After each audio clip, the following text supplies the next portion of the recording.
The jeweler's voice cracked when he called. "Donald, your wife left instructions. She said, when someone sells this locket, I call you immediately." My wife Lorraine had been dead for 18 months. My daughter sold her locket 3 days ago for a trip to Hawaii. But Lorraine knew. She knew. Before she died. And she left me a video, recorded from her deathbed, that exposed everything my daughter had been planning for years. I am grateful you are here with me today. Before we begin, drop a comment below. Tell me where you are watching from, or if you have ever felt betrayed by someone you trusted with your whole heart. Your story matters. Hit that subscribe button so you will not miss what unfolds next. A quick reminder. This narrative blends fictional elements for reflection and learning.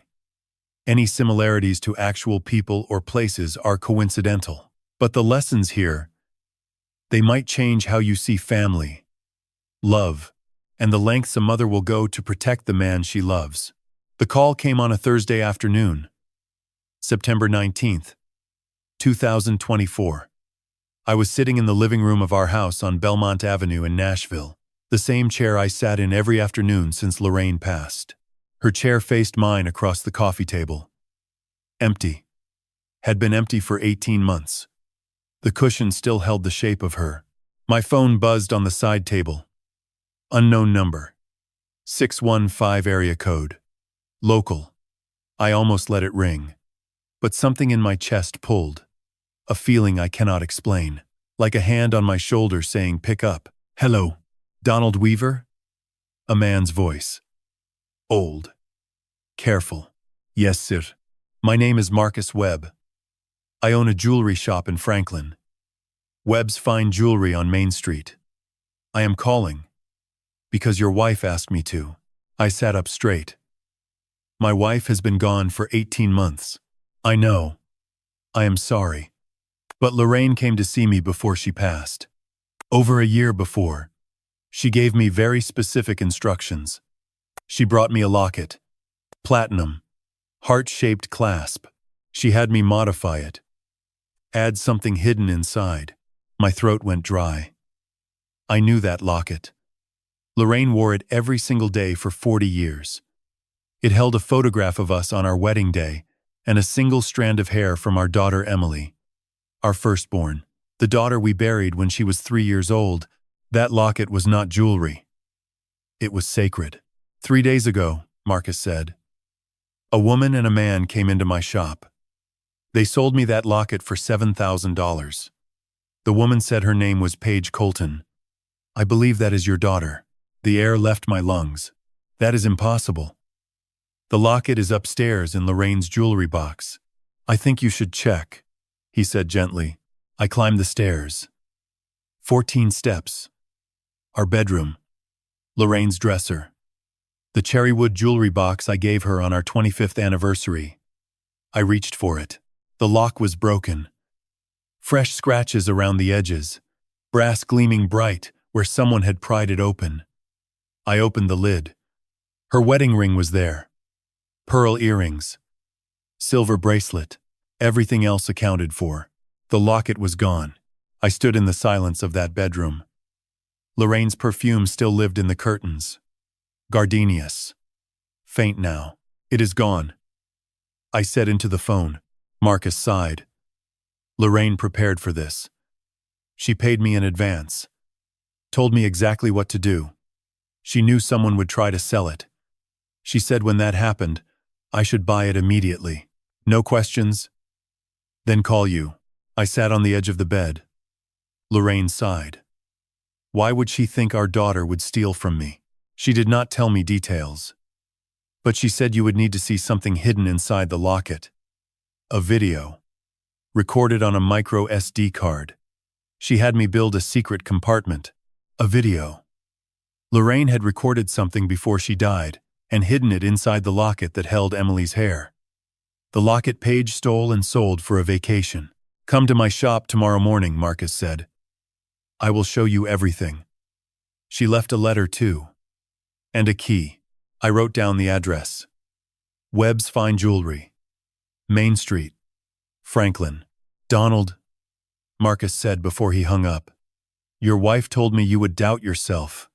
She said people would try to make you think you are confused, but you are not. You are sharp, and you will need proof. Those were her exact words. I closed my eyes. She said that, word for word. Whatever is happening, she saw it coming a long time ago. The line went dead. I sat on Lorraine's side of the bed holding the broken jewelry box. Paige had been in this room. Gone through Lorraine's things. Taken the one piece that mattered most. Then I remembered. 5 days ago. September 15th. The anniversary of Lorraine's death. Paige came by. Brought a casserole. Said she wanted to check on me. We sat in the living room. Talked about nothing. Then she excused herself. Can I use your bathroom, Dad? Of course, sweetheart. She went upstairs. I stayed in my chair. Finished my coffee. She was gone 20 minutes. When she came back down, she hugged me. Said she loved me. Said she would visit again soon. And she walked out with her mother's locket in her purse. On the anniversary of her mother's death. I did not sleep that night. Just lay in bed staring at the ceiling, thinking about Lorraine's hands. The way she touched that locket when she was worried. When she missed Emily. She had known this would happen. And she had left me a path to follow. Tomorrow morning. Marcus Webb's shop. Whatever Lorraine had hidden inside that locket, whatever she recorded before she died, I would find it. And then I would understand why my wife spent her final months building a trap for our own daughter. I lay in the dark for hours. The ceiling fan turned slow above me, clicking on every third rotation. A sound I had heard 10,000 nights. Lorraine used to say it sounded like a heartbeat. I never heard it that way until she was gone. The bedroom was too quiet. Too still. Lorraine's side of the bed stretched out beside me, untouched. I had not changed the sheets since she died. 18 months of washing the same linen. Putting it back the same way. Her pillow on the left, mine on the right. Routine was all I had left. I turned on my side and looked at the dresser. The jewelry box sat there in the lamplight. Lid still open. Broken lock, catching the glow. A wound in the wood. That locket. I closed my eyes and let the memories come. July 14th, 1977. Davidson County Courthouse. I was 25. Lorraine was 23. She wore a white dress from a thrift store on Gallatin Road. I wore my only suit, brown, too big in the shoulders. We had $42 between us after the marriage license. We did not care. We had each other. And a whole life ahead. I gave her the locket on our first anniversary. 1978. I was working maintenance at the school district. Saved 3 months of lunch money. Found it at an antique shop in Franklin. Platinum. Heart-shaped clasp. The jeweler engraved our initials inside. D. and L. Forever. Lorraine cried when I gave it to her. Put it on right there at the kitchen table. Said she would never take it off. And she meant it. Then Emily came. July 14th, 1982. Born on our anniversary. 5 years to the day. Lorraine said it was a sign that our love had made something perfect. And Emily was perfect. Brown curls like her mother. My eyes. She laughed at everything. Chased butterflies in the backyard. Drew pictures with crayons on the kitchen floor. 3 years. That is all we got. 3 years and 47 days. Diphtheria. 1985. It took her in 9 days. I held her at the end. She was so small, so light, like holding air. Lorraine cut a strand of Emily's hair before the funeral. Put it inside the locket behind our wedding photo. She never told anyone. I only knew because I saw her do it. She was sitting on this bed, this exact spot, holding scissors and crying without making a sound. From that day forward, the locket was not jewelry. It was a grave marker she wore against her heart. 40 years of Emily, pressed against her skin, and Paige had taken it, pried open the box, pulled it from the velvet, Sold it to a stranger for $7,000.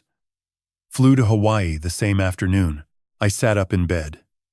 The anger came slow and heavy. Not hot. Cold. The kind that settles in your bones and does not leave. Paige knew what that locket meant. She knew about Emily. She knew Lorraine wore it every day for 40 years. She knew about the hair inside. She had seen her mother touch it 1,000 times. At dinner, in the garden, at church, every time someone mentioned children, loss, angels, Lorraine's hand would drift to her chest. Find the locket. Hold it. And Paige had called it what? I did not know yet. But I would. Marcus said there was a video. Something Lorraine had recorded. Something hidden inside the locket itself. Whatever it was, Lorraine had spent her dying months making sure I would find it. She had paid Marcus $5,000, left instructions, built a trap, all while her heart was failing, all while she was saying goodbye to me in small ways I did not recognize until she was gone.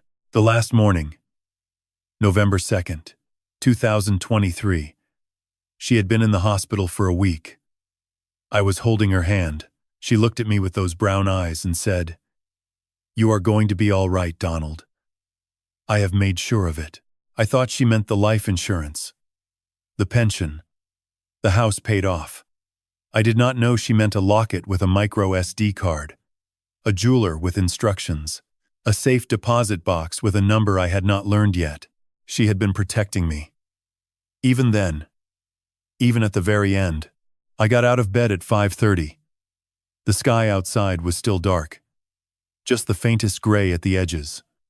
I showered, dressed, khaki pants, button-down shirt, the way Lorraine liked me to look when I went somewhere important.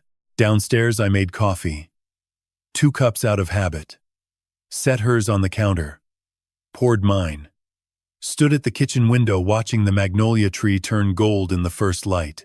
Franklin was 20 minutes south on Interstate 65. Marcus said his shop opened at 9. I would be there when the doors unlocked. I picked up my keys from the bowl by the front door. Lorraine's reading glasses were still in that bowl. Had been for 18 months. I never moved them. I touched them once, then I walked out. The morning was cool. September in Tennessee. The air smelled like damp leaves and coming rain. I climbed into my truck, started the engine, sat for a moment in the driveway, looking at our house. 31 years in that house. Raised Paige in that house. Lost Emily while living in a different house, smaller, on the east side. But this one held Lorraine. Every room, every wall, every creak in the floorboards. Paige had walked through that house 5 days ago. Smiled at me. Hugged me. Called me Dad. And she had stolen the last piece of her mother I had left. I backed out of the driveway and turned south toward Franklin. Toward Marcus Webb. Toward whatever truth Lorraine had buried inside a platinum heart. Franklin. Tennessee sits 20 minutes south of Nashville, on a 2-lane road lined with old oaks and white fences. The kind of town that looks like it belongs on a postcard. Red brick storefronts, flower baskets hanging from iron posts, a church steeple rising above the tree line. I parked on Main Street at 8:55. The morning was gray. Light rain coming down soft. The kind that does not need an umbrella, just gets you damp if you stand in it long enough. Webb's fine jewelry sat between a bookshop and a bakery. Small storefront. Green awning. Gold lettering on the glass. Established 1981. The window display held vintage rings and estate watches arranged on dark velvet. Nothing flashy. Everything deliberate. At 9 o'clock sharp, the lights came on inside. A figure moved behind the counter. I pushed the door open. A bell chimed overhead. Soft. Old-fashioned. The shop smelled like wood polish and metal. Display cases lined both walls. At the back, a man looked up from a workbench. Wire-rimmed glasses. White hair combed neat. A vest over a dress shirt. His hands were spotted with age but steady. "Donald Weaver," he said. Not a question, Marcus Webb. He nodded, came around the counter, extended his hand. His grip was firm, but careful. The grip of a man who spent 60 years handling things that could break. Come with me. He led me through a door into a back room. Smaller. Workbench covered with tools. A lamp with a magnifying glass attached. A safe in the corner. Door open. He gestured to a wooden chair. I sat. He pulled up a stool across from me. Before I show you anything, Marcus said, I want you to know something. Your wife came to me in June of 2023, 16 months before she died. She walked in on a Thursday morning. Had not seen her since high school, class of '69 at Franklin High. I remembered her face right away. Lorraine Mitchell. That is who she was to me. Halme. Lorraine Weaver, I said. He smiled. Soft. Sad. Yes. Lorraine Weaver. She looked tired that day. Thinner than I remembered. But her eyes were sharp. Clear. She knew exactly what she was doing. Marcus reached into the safe, pulled out a black velvet box, set it on the workbench between us. She brought me this locket, asked me to modify it. She wanted a hidden compartment built into the heart clasp, large enough to hold a micro SD card, invisible from the outside. Only I would know how to open it. He opened the box. The locket lay inside. Platinum chain coiled on black velvet. Heart-shaped clasp catching the lamplight. My chest tightened. I had seen that locket every day for 40 years. Against Lorraine's collarbone at breakfast, catching sunlight in the garden, resting on her nightstand while she showered. The last thing she touched every night before sleep. I reached out, lifted it from the velvet. The chain was cool, heavier than I expected. The heart clasped smooth from decades against skin. Marcus leaned forward. Watch. He took the locket gently from my palm, pressed 2 points on the sides of the clasp simultaneously. Something clicked. The back panel slid open, a compartment no bigger than a thumbnail. Inside, a micro SD card, black, tiny, holding whatever Lorraine had recorded in her final weeks. She had me install this in July of 23, Marcus said. Took me 2 weeks. When she came to pick it up, she brought $5,000 cash. She said that money covered the modification and the buyback. Buyback, Marcus nodded. She told me that someday, someone would bring this locket into my shop to sell. Probably her daughter. Probably within 2 years of her death. When that happened, I was to buy it immediately. Pay whatever they asked. Then call you. I stared at the open compartment. She planned this. Every detail. Marcus pulled an envelope from his desk drawer. White. Thick paper. My name written across the front in Lorraine's handwriting. Neat. Careful. The way she wrote everything. He set it on the workbench. Then he reached into the drawer again and pulled out a small silver key, taped to a card.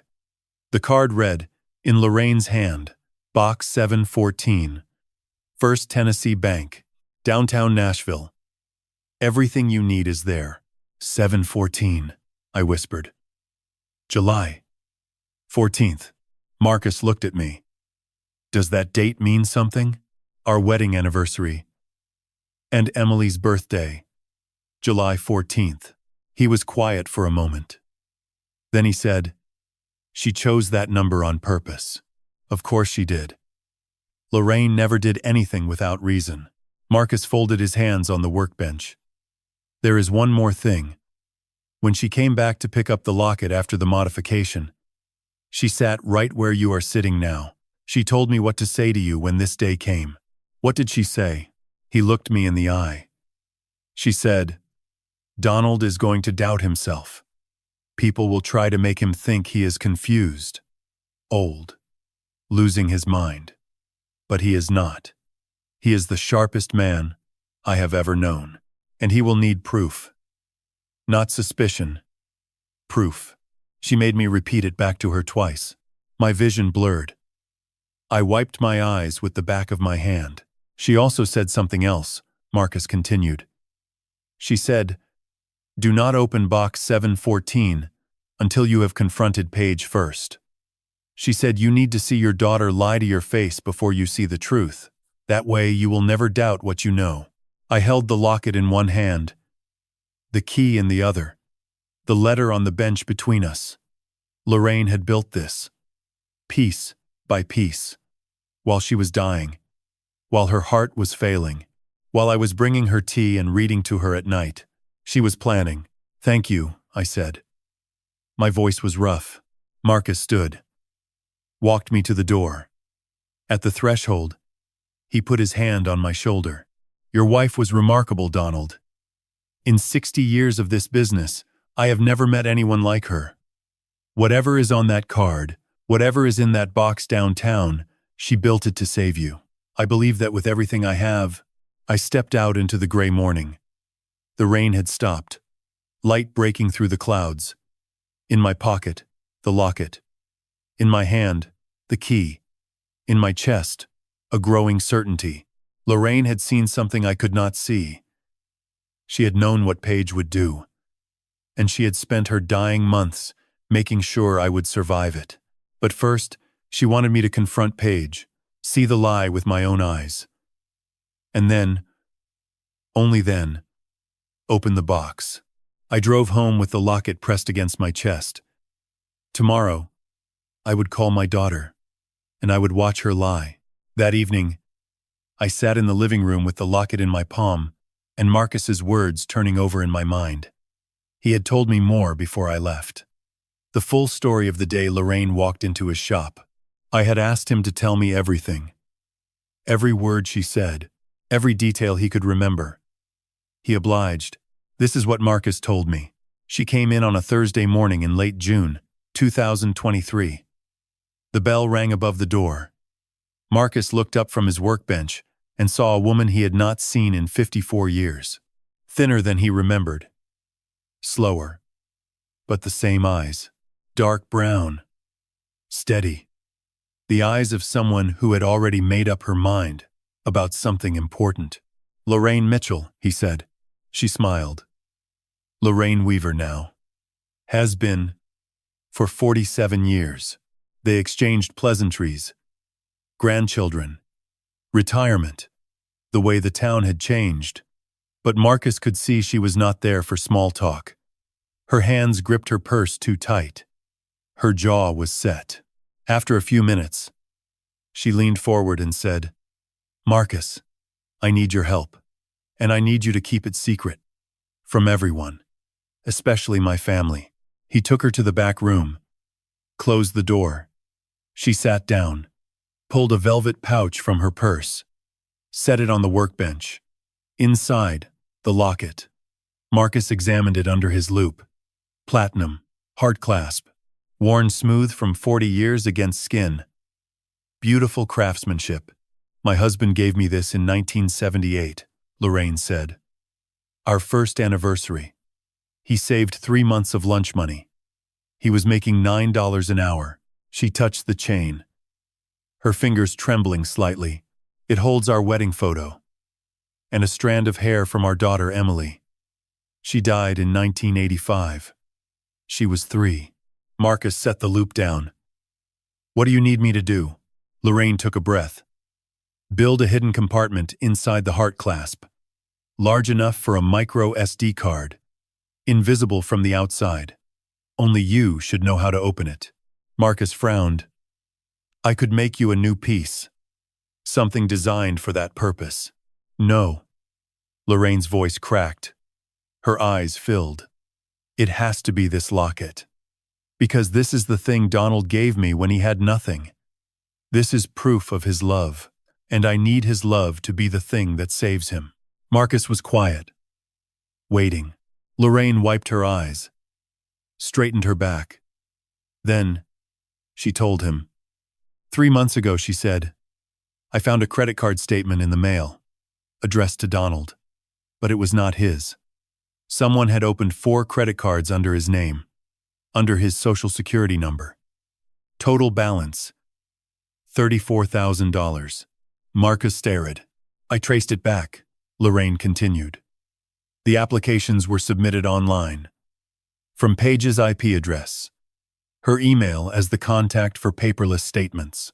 She has been spending under Donald's name for almost a year. He does not know. His credit score has not dropped yet because she has been making minimum payments. But she is falling behind. It is only a matter of time.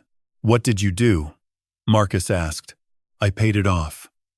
All $34,000. From my savings account. My retirement fund. Money I had been putting away for 20 years.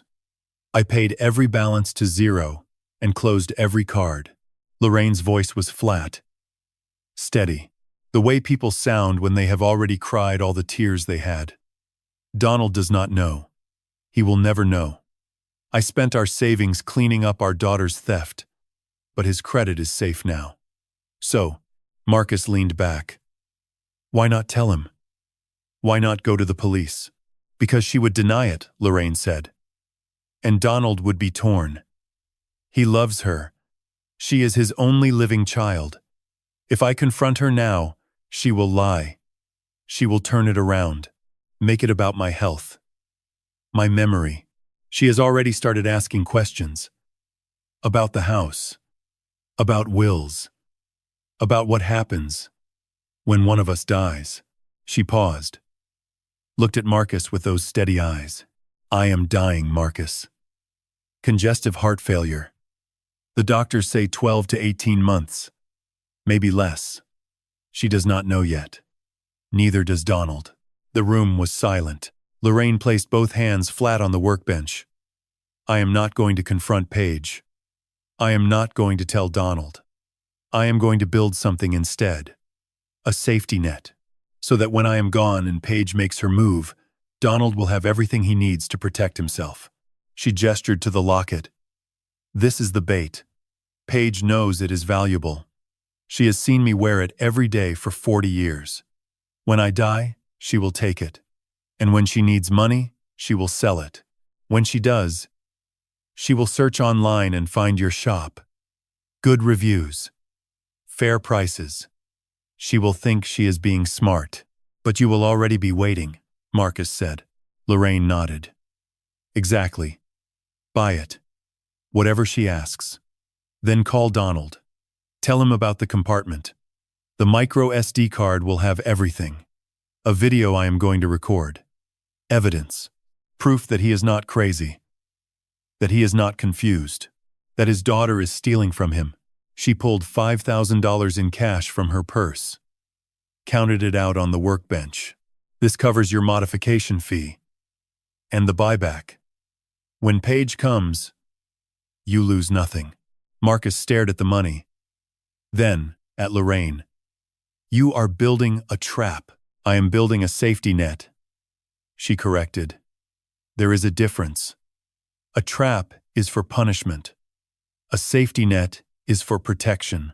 She stood to leave. At the door, she paused and turned back. One more thing. There will be 2 videos on that card. One, for Donald.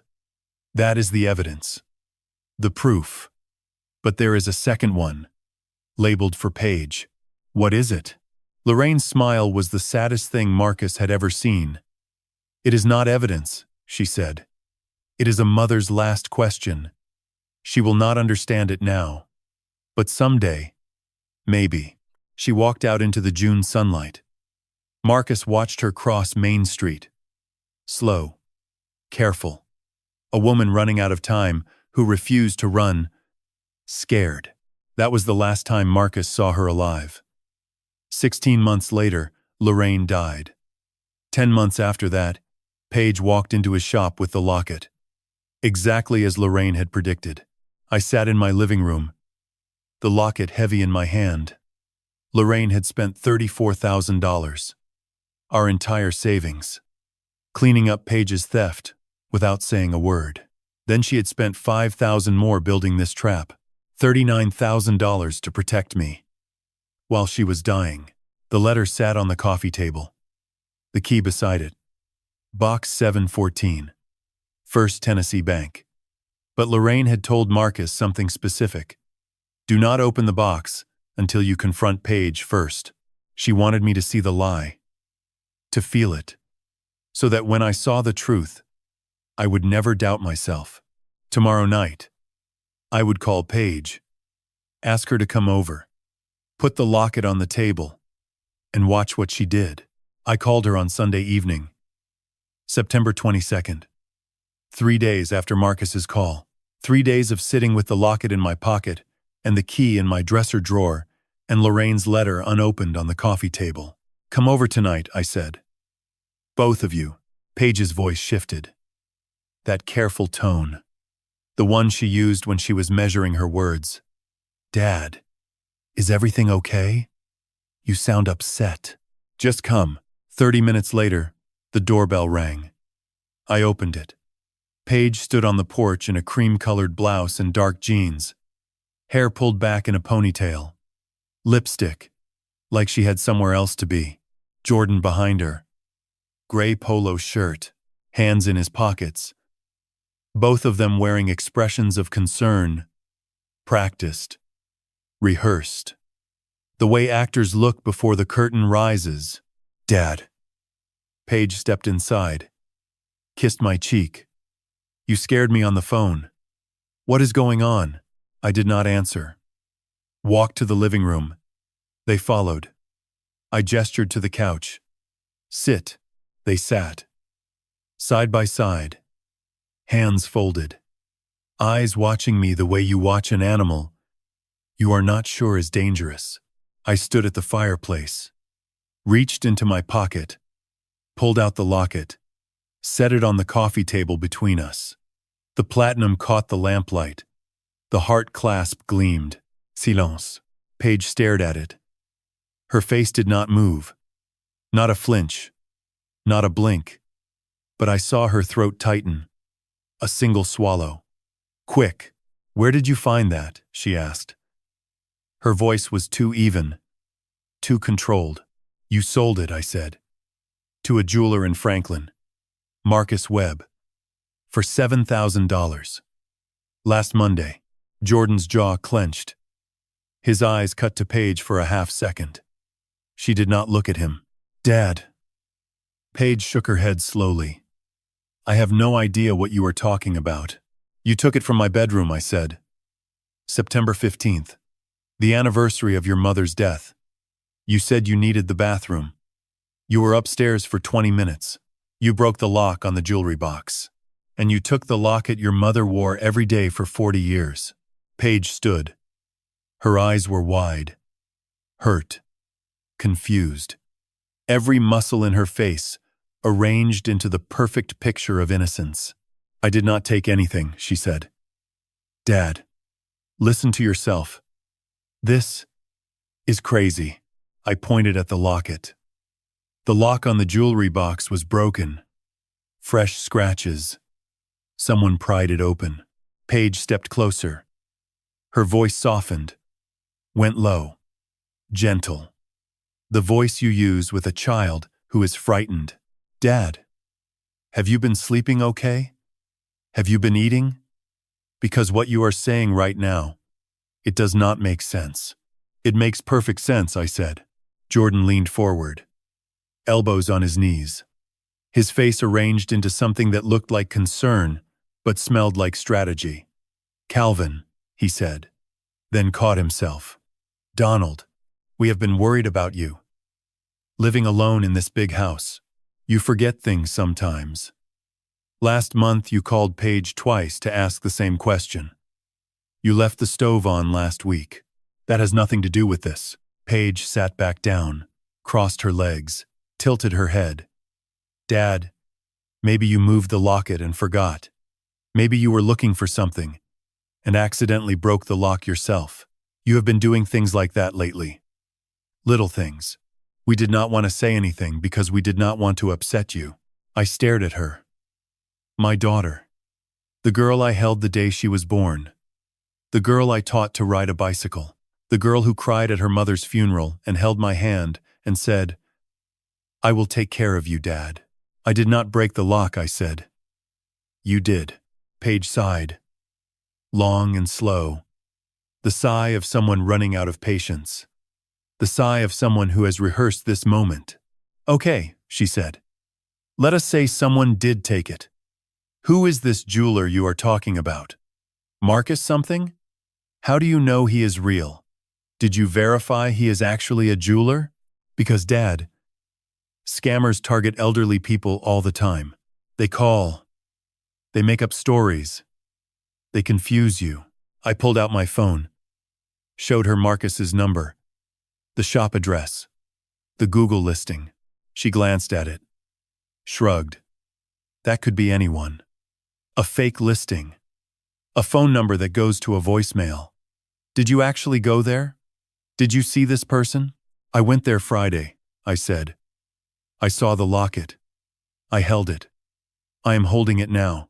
Paige looked at the locket on the table, then at me. Her expression shifted. Something harder underneath the softness now. Something cold. Dad, she said slowly. I think you need to see a doctor. I think your memory is not what it used to be. I think you are getting confused about things. And I think this house, living alone, it is not safe for you anymore. Get out, I said. Dad, get out of my house. Paige stood. Jordan stood. They walked to the door. Paige paused at the threshold, turned back. Her eyes were flat. No tears, no trembling lip. Just calculation. We are going to get you help, Dad, she said. Whether you want it or not. Because we love you. And we are not going to watch you fall apart alone in this house. We will be back. The door closed. Their car started in the driveway. Headlights swept across the living room window. Then gone. I stood in the silence. The house pressed in around me. Lorraine's chair empty. The locket on the table. My hands were shaking. She had done it. Exactly what Marcus warned. Exactly what Lorraine predicted. Paige had looked me in the eye and lied. Without hesitation. Without shame. And then she had turned it around. Made it about me. My age. My memory. My competence. And for one moment, just one, standing there in that empty room, a voice in the back of my mind whispered, "What if she is right?" The house was dark. I had not turned on the lights after they left. Just stood there in the living room. The locket on the coffee table. Lorraine's chair empty across from mine. The clock on the mantel ticking. Each second louder than the last. What if she is right? The thought circled. Landed. Circled again. Like a bird that would not leave. I sat down in my chair. Pressed my palms against my knees. Tried to think clearly. But the clarity would not come. Instead, other things came. Small things. Things I had tried not to notice. Last Tuesday, I drove to the grocery store on 8th Avenue. Got there. Sat in the parking lot for 5 minutes, trying to remember what I needed. Came home with bread and milk. Realized at dinner I had gone for eggs. 2 weeks ago. I called Paige to ask about Thanksgiving plans. She told me I had called the day before and asked the same thing. I did not remember. The stove. Jordan mentioned the stove. Last Thursday, I put water on for tea and sat down to read. Fell asleep. Woke up 40 minutes later. The pot was dry. The burner still glowing red. The kitchen smelled like scorched metal. Small things. Normal things. For a 74-year-old man. Everyone forgets. Everyone slips. But sitting in that dark room with Paige's words echoing off the walls, those small things felt enormous. They felt like evidence. Maybe I did break the lock. Maybe I was looking for something and forgot. Maybe I moved the locket and cannot remember where. Maybe Marcus never called. Maybe I dreamed it. Maybe I am sitting in this chair right now having a conversation with a memory that does not exist. My hands trembled. I looked at them in the dark. Old hands. Liver spots. Thin skin. Over bone. These were not the hands of a young man, not the hands of someone who could trust his own mind without question. Paige's voice. Soft. Patient. The voice of someone explaining something obvious to someone slow. Dad, I think your memory is not what it used to be. Jordan, we have been worried about you. The stove. The grocery store. The phone call I did not remember making. I leaned forward. Put my face in my hands. The silence pressed against me like a weight. For the first time in 18 months, I wished Lorraine was here, not for comfort, but to tell me whether I was sane. Then I opened my eyes. The locket sat on the coffee table. Platinum, heart clasp. Catching the faint light from the street outside. I reached for it, picked it up, felt the weight of it, cool and solid in my palm. I pressed the 2 points on the sides of the clasp, the way Marcus had shown me. Click. The back panel slid open, and there it was, the micro SD card. Black, tiny, real. I held it between my thumb and forefinger, turned it in the dim light. This was not a dream. This was not confusion. This was a physical object, hidden inside a compartment that only Marcus Webb knew how to open. A compartment Lorraine had paid $5,000 to install. Marcus was real. His shop was real. I had driven there, sat in his back room, watched him open this locket with his own hands. He had given me a key, a letter, an address. First Tennessee Bank, Box 714. Paige had sat on that couch 30 minutes ago and told me none of it happened. She had looked me in the eye and said I was confused, losing my mind, imagining things. But this card was in my hand, and the scratches on the jewelry box lock were real, and Marcus's phone number was in my call history. And the locket was here because Marcus had bought it back from Paige for $7,000, exactly as Lorraine had instructed. I was not crazy. I was not confused. I was not losing my mind. They were lying, and they were good at it. Marcus's voice came back to me. Lorraine's words through him. Donald is going to doubt himself. People will try to make him think he is confused. But he is not. He is the sharpest man I have ever known. She knew this would happen. Not just the theft. Not just the sale. She knew they would gaslight me, make me question my own reality, turn my age into a weapon. And she had left me proof. Physical, tangible, undeniable proof. I closed the compartment, held the locket against my chest, felt my heartbeat under it. Steady, strong. The heart of a man who was not losing his mind. Lorraine had told Marcus I should confront Paige before opening the box. I had done that. I had seen the lie, felt it settle into my bones, watched my daughter look me in the face, and deny everything with the practiced calm of someone who had rehearsed in a mirror. Now I knew. Not suspected. Knew. The doubt was gone, burned away by the micro SD card in my hand and the scratches on a brass lock and the $7,000 Marcus had paid my daughter 3 days ago. Tomorrow morning I would go to the bank.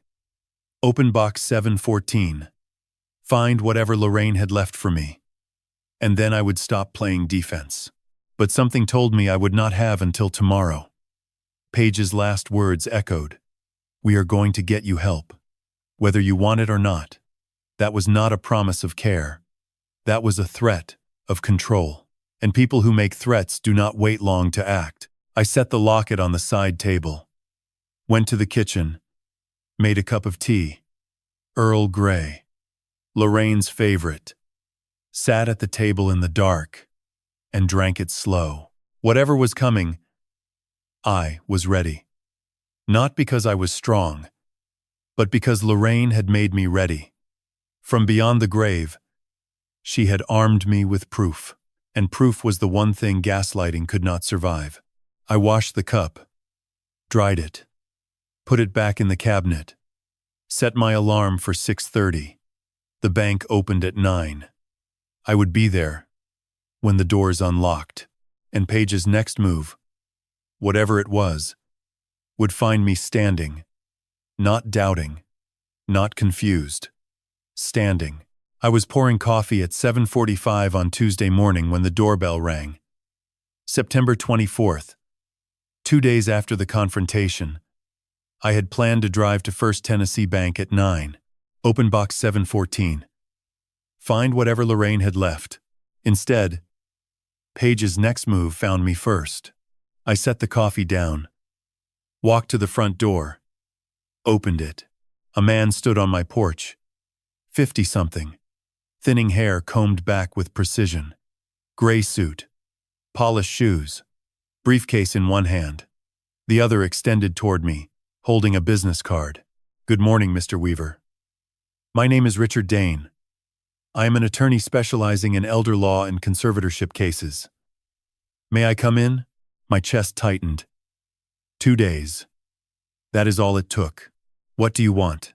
"This concerns your daughter, Paige, and your well-being." "May I?" I should have closed the door. Should have told him to leave. But I needed to see what they had built. Needed to know what I was fighting. So I stepped aside. Dane walked into my living room. Sat on the couch without being invited. Set his briefcase on the coffee table. The same table where the Locket had sat 2 nights ago. He opened the briefcase and pulled out a folder. Thick. Organized. Tabs along the edge. "Mr. Weaver," he said. His voice was flat. Professional. No warmth. "Your daughter has retained my services due to growing concerns about your capacity to manage your personal and financial affairs." My capacity. Your cognitive capacity. Your ability to make sound decisions regarding your health, finances, and living situation. There is nothing wrong with my capacity. Dane did not react. Just opened the folder and pushed the first document across the table. A medical report. Letterhead from Nashville Family Clinic. Dr. Thomas Simmons, MD. Dated August 15th, 2024. 5 weeks ago. I picked it up and read. Patient presence with family reported concerns regarding memory and decision-making capacity. Daughter reports increased forgetfulness. Confusion about dates and appointments. Difficulty managing routine tasks. Patient appeared lucid during visit, but inconsistencies noted in recall. Recommend formal cognitive screening. I set it down. My hands were steady. My voice was not. This is a lie. I never said any of these things during my appointment. Dane's expression did not change. Dr. Simmons documented concerns raised by your family. Your daughter contacted him prior to your visit. She fed him a script, I said. Dane pulled a second document. Witness statement. Typed. Signed at the bottom in careful handwriting. Pastor David Holt, First Baptist Church of Nashville. Dated September 1st. I read it. I have known Donald Weaver for 9 years through our congregation. In recent months, I have observed behavior that concerns me. He has repeated questions during Bible study. On one occasion, he appeared confused about the location of the fellowship hall. He mentioned his late wife in present tense on multiple occasions. I believe he may need additional support in his daily life. Pastor Holt, I said. My voice was quiet. He would not write this on his own. He signed it voluntarily, Dane said, because Paige asked him leading questions. Twisted casual observations into clinical concerns. Dane pulled the third document. Heavier paper. Legal formatting. Petition for conservatorship of person and estate. Petitioners. Paige Weaver, Colton, and Jordan Colton. Respondent. Donald Ray Weaver. I read the grounds. Respondent exhibits progressive cognitive decline, including memory loss, impaired judgment, and inability to manage financial affairs. Respondent poses a risk to his own safety and welfare. Petitioners request appointment of Paige Weaver Colton as conservator with full authority over medical decisions, financial management, and living arrangements. Full authority. Over everything. My house. My money. My freedom. Where I lived. What I ate. Whether I could leave. I looked up at Dane. When was this filed? It has not been filed yet. Paige wants to offer you an opportunity to cooperate voluntarily. If you agree to terms, we can avoid court. What terms? A formal capacity evaluation by a court-appointed physician. Paige assumes financial management of your accounts. Transition to a living situation with appropriate support. Assisted living or in-home care. I do not need assisted living. That is for the evaluator to determine. And if I refuse? Dane closed the folder. We file Monday. The court orders an evaluation. If findings support the petition, conservatorship is granted, whether you agree or not. He paused. You have 10 days, Mr. Weaver. Get out, I said. Dane stood, packed his documents, walked to the door, paused. Your daughter loves you. She is trying to protect you. She is trying to control me. Get out of my house. The door closed. His car started, pulled away. I stood in the living room. My pulse hammered in my temples. The coffee on the kitchen counter had gone cold. I walked to the table and spread the documents out. The medical report, the witness statement, the petition, 3 pieces of a machine built to take my life away. I looked at the dates. August 15th, Dr. Simmons. September 1st, Pastor Holt. September 24th, today. Dane at my door. They had been building this for weeks, months. Long before I confronted Paige. Long before she knew I knew about the locket. This was not a reaction to Sunday night. This was a plan, running parallel to the theft. The locket was money. The conservatorship was control. She wanted both. My eyes fell on Lorraine's letter, still on the coffee table, unopened, the key beside it. Box 714. I had been about to go to the bank this morning. Paige had sent Dane to stop me, to scare me, to make me sit still and comply. I picked up my phone, scrolled through contacts, found the number Lorraine had written in her will. A name I had not called in 18 months. Claire Hardwick, attorney at law, Lorraine's lawyer, the woman who had handled her estate. I pressed call. It rang twice. Claire Hardwick. Miss Hardwick. This is Donald Weaver, Lorraine's husband. A pause. Then her voice changed. Warmer, but not surprised. Donald, I've been waiting for this call. Lorraine told me you would call when Paige made her move. My breath caught. She told you. She told me everything. And she left instructions. Detailed ones. Donald, listen to me carefully. Do not sign anything Richard Dane gives you. Do not agree to any evaluation. Do not let Paige access your accounts. Do nothing. Until we meet. When? Tomorrow morning. My office. Downtown Nashville. 9 o'clock. And Donald, have you been to the bank yet? Box 714? Not yet. I was going this morning. Then Dane showed up. Go tomorrow. After we meet, I will come with you. Everything you need is in that box. Lorraine made sure of it. What is in it? Claire's voice was steady. Calm. The voice of someone who had been holding a secret for 18 months and was finally allowed to speak. Lorraine's countermeasures. Evidence. Money. Documents. Everything Paige cannot touch, and everything you need to fight back. She built a fortress, Donald. And tomorrow, we open the gates. Claire Hardwick's office sat on the 8th floor of a building on Church Street. Downtown Nashville.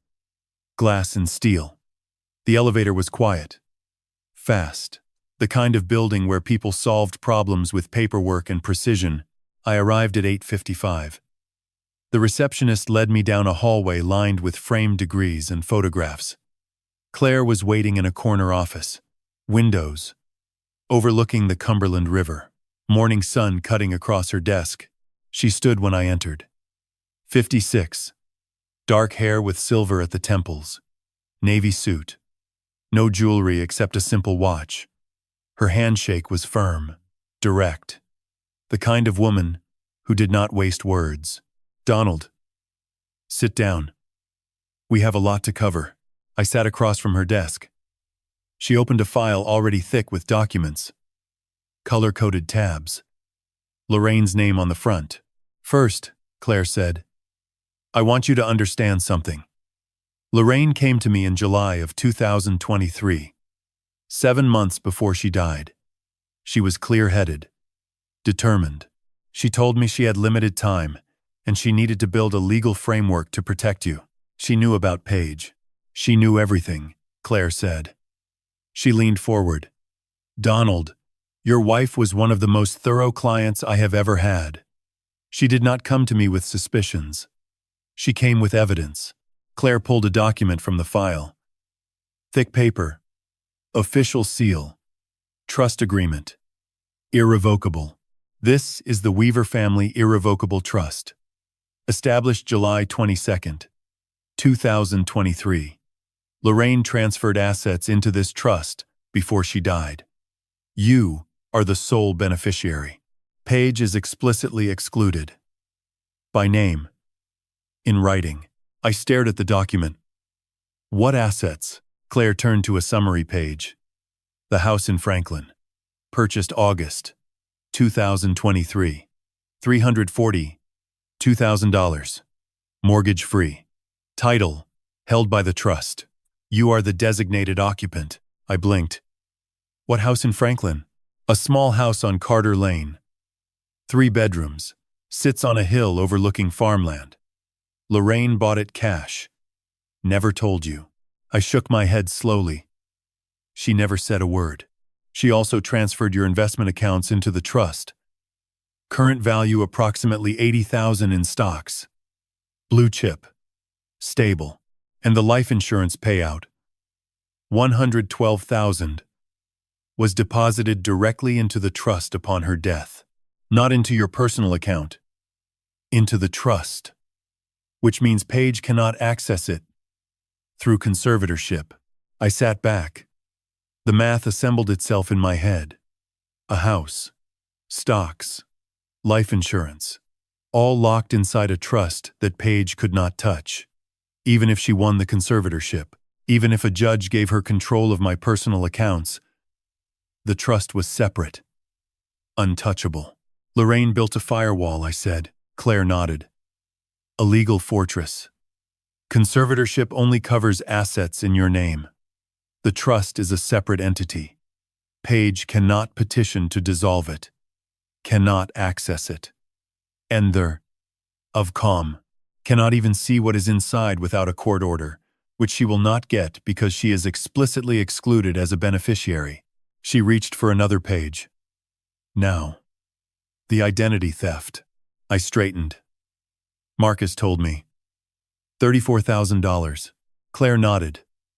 4 credit cards opened under your social security number between March and October of 2022.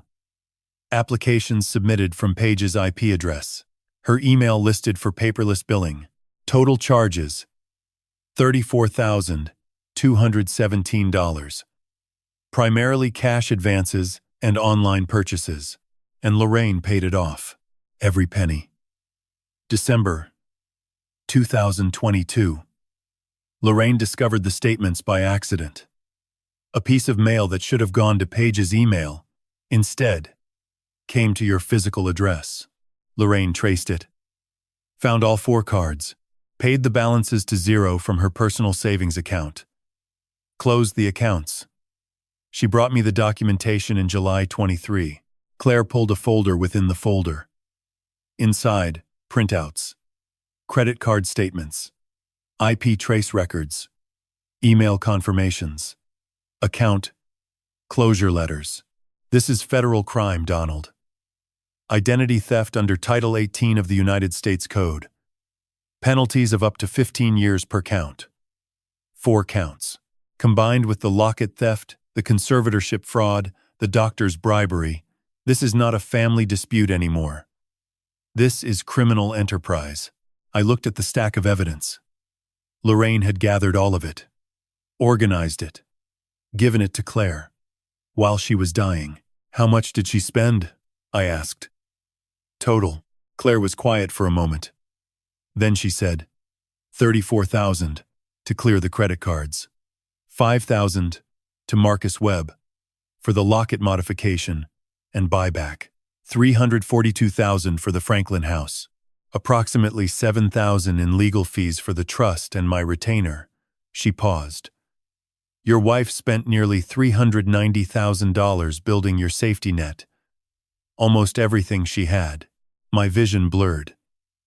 I pressed my fingers against my eyes. Lorraine. Our retirement. Our savings. 47 years of putting money away.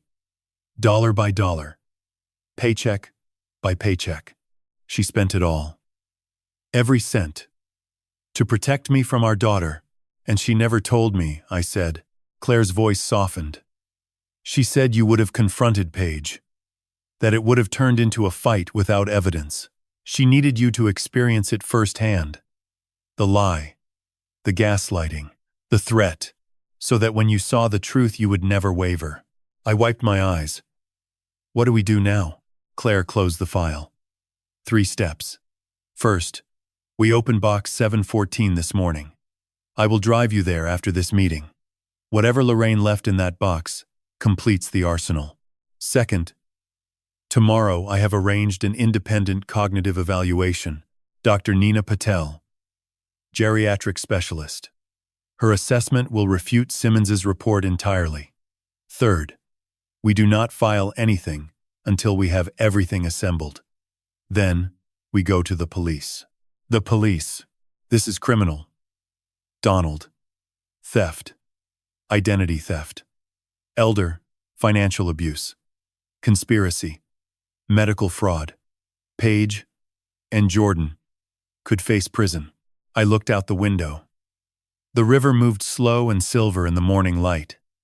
Barges. Bridges. The city going about its business. She is my daughter, I said. Claire was quiet. Then gently, she said, Lorraine knew that would be the hardest part. She told me, Donald will hesitate. He will want to protect Paige, even after everything. That is who he is. That is why I love him. But he needs to protect himself first. I closed my eyes. Heard Lorraine's voice in those words. Clear as if she were sitting beside me. First Tennessee Bank, I said. Let us go. Claire stood. Picked up her keys. Grabbed a leather portfolio from her desk. One more thing, she said. The micro SD card in the Locket. Have you watched it yet? No. I wanted to wait for the box. Good. Watch it after we open the box. The video and the contents of the box together tell the complete story. That is how Lorraine designed it. We walked out into the Nashville morning. The sun was climbing. Warm for late September. Claire's car was a black sedan, parked in the garage below her building. We drove south, toward downtown, toward First Tennessee Bank, toward box 714, and toward whatever truth Lorraine had locked away 18 months ago, waiting for the day I would need it most. First Tennessee Bank rose above 4th Avenue like a monument. Limestone and glass. 20 stories of wealth and silence. We parked in the underground garage at 9:45. Claire carried her leather portfolio. I carried the silver key in my jacket pocket. Small. Cold. The weight of it, disproportionate to its size. The lobby was marble and high ceilings. Quiet the way banks are quiet. The kind of silence that holds other people's secrets. A directory on the wall pointed us to the 3rd floor. Vault services. The elevator doors opened to a smaller reception area. Cream walls. A single desk. A woman looked up. We are here to access a safe deposit box, Claire said. Number 714. Authorized accessor. Donald Weaver. The woman typed. Checked her screen. Nodded. Mr. Weaver. Yes. Box 714 was registered by Lorraine Weaver in July of 2023. You are listed as Sole accessor. May I see identification? I handed over my driver's license. She compared it to her screen.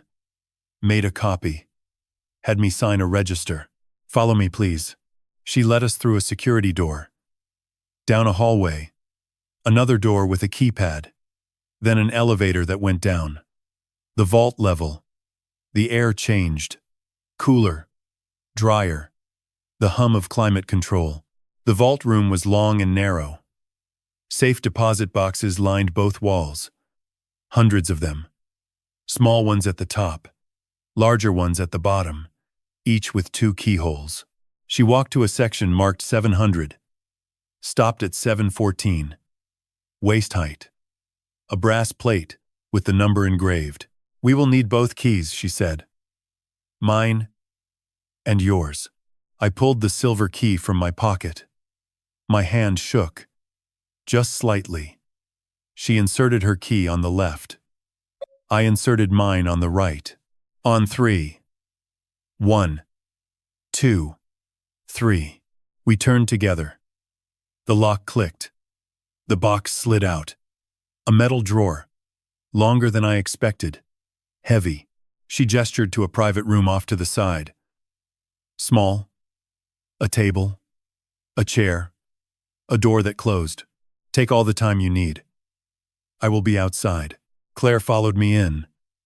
The door closed behind us. I set the box on the table. Stood there looking at it. A metal rectangle holding whatever my wife had spent her final months preparing. Claire put her hand on my shoulder. Whenever you are ready. I opened the lid. The first thing I saw was money. Stacks of $100 bills. Banded. Organized. I counted them with my eyes. 12 bundles thick. 7 thinner. Claire counted with me. $142,000, she confirmed. A note lay on top. Index card. Lorraine's handwriting. For emergencies. For freedom.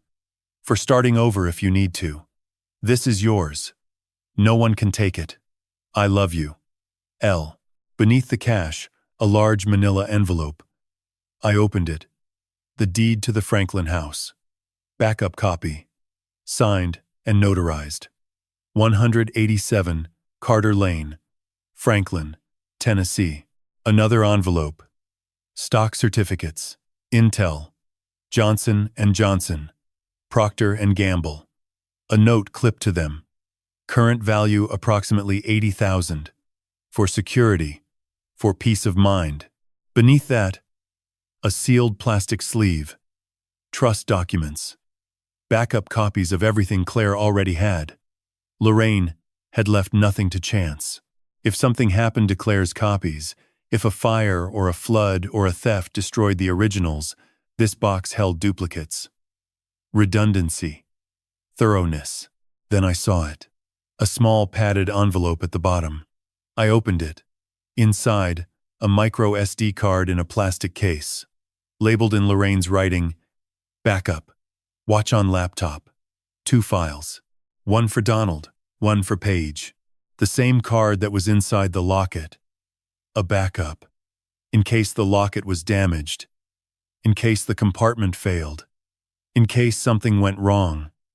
Lorraine had built redundancy into every layer. And finally, beneath everything, a cream-colored envelope.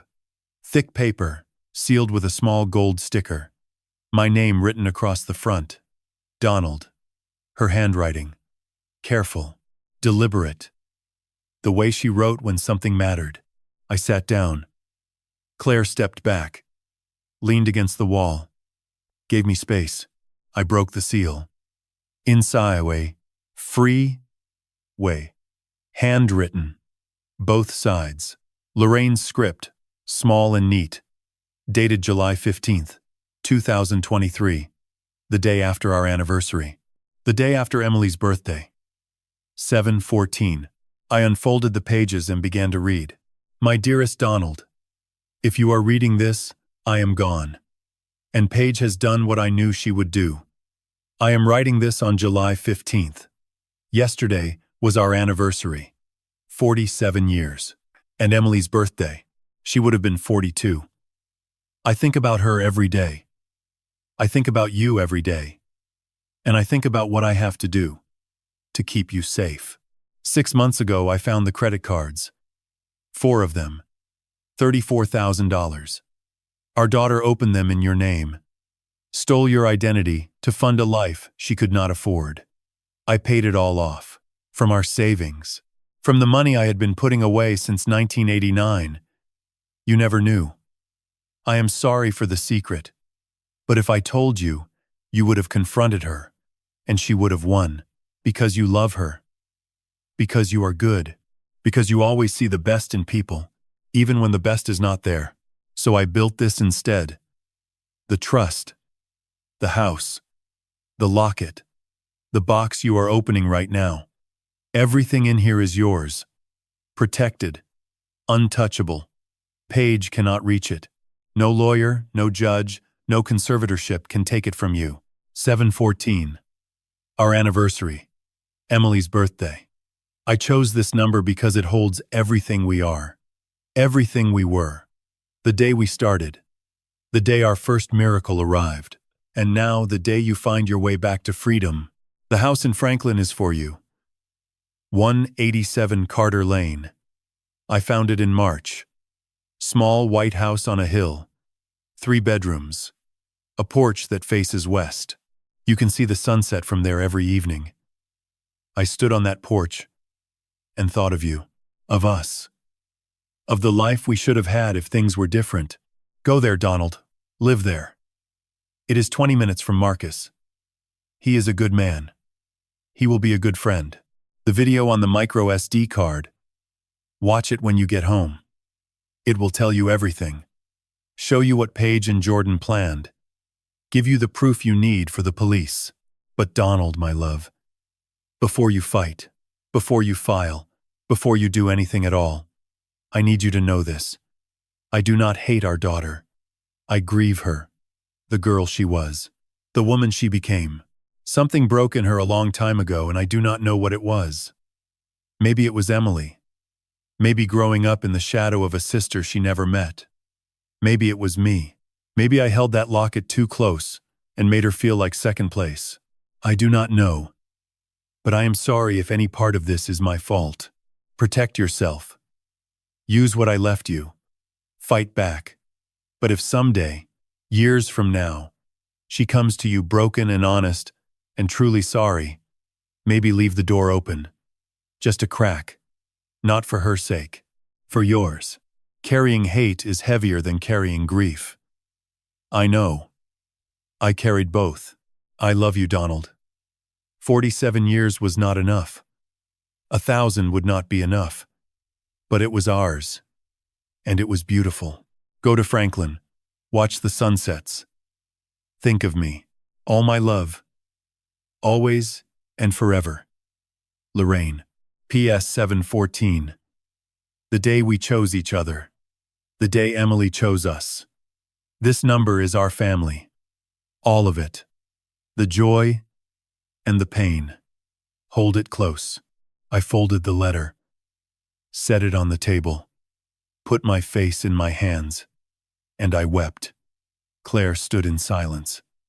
The vault hummed around us. Lorraine's voice in every word on those pages. Her love. Her sacrifice. Her impossible, beautiful, heartbreaking plan. After a long time, I looked up. Wiped my face. Put the letter back in its envelope. Let us go home, I said. I need to watch the video. Claire dropped me home at noon. The house was quiet. Sunlight through the kitchen window. Everything looked the same as when I left this morning. But I was not the same. The letter was in my briefcase. The cash and documents locked in Claire's office safe until we needed them. The backup micro SD card was in my jacket pocket. But the original was still inside the locket. The one Marcus had given back to me. I had not removed it yet. Had not watched it. Now, I would. I sat at the kitchen table. Opened my laptop. The screen glowed blue. I took the locket from around my neck. Pressed the 2 points on the heart clasp. Click. The compartment opened. I slid the micro SD card out with my thumbnail. Tiny. Black. Holding whatever Lorraine had recorded in her final weeks. I found an adapter in the desk drawer. Lorraine's desk. She had used it for her camera. Inserted the card. The laptop pinged. A window opened. 2 files. The first. For Donald. Watch first. MP. 4. The second. For Paige. MP. 4. I clicked the first file. The screen went dark. Then light. A bedroom. Our bedroom. The hospital bed we had rented for her last months. September 3rd, 2023. 2 months before she died. The date stamp in the corner.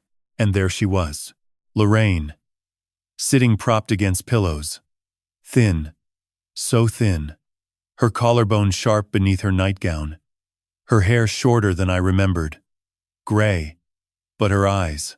Those dark brown eyes. Clear. Alive. Looking directly into the camera like she was looking at me right now.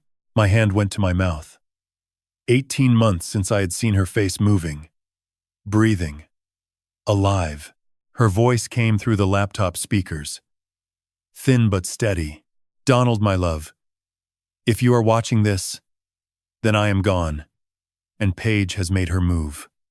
I am recording this on September 3rd, 2023. The doctors say I have about 2 months. I want you to know I am not afraid. I made my peace. But I am afraid of leaving you unprotected. So I made this. She paused, coughed once, reached for water on the nightstand. Her hand trembled. She drank, set the glass down, continued. What you are about to see was recorded on August 14th, 2023, 3 weeks ago. I placed a small camera behind the clock on the living room mantel. I suspected Paige and Jordan were planning something. I needed proof. Not suspicion. Proof. The screen cut. Different angle. Different camera. Our living room. The clock on the mantel. Afternoon light. 2 figures on the couch. Paige and Jordan. Close together. Speaking in low voices. But the camera was clear. The audio was clear. Paige spoke first. Her voice was business. Flat. No emotion.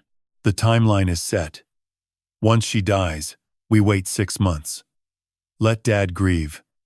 Let him get sloppy. Then we start with the doctor. Simmons owes me. His son needs rehab. And he is drowning. $4,000 cash and he will write whatever I tell him. Jordan nodded. And the pastor? David Holt is easy. I ask him a few leading questions after Bible study.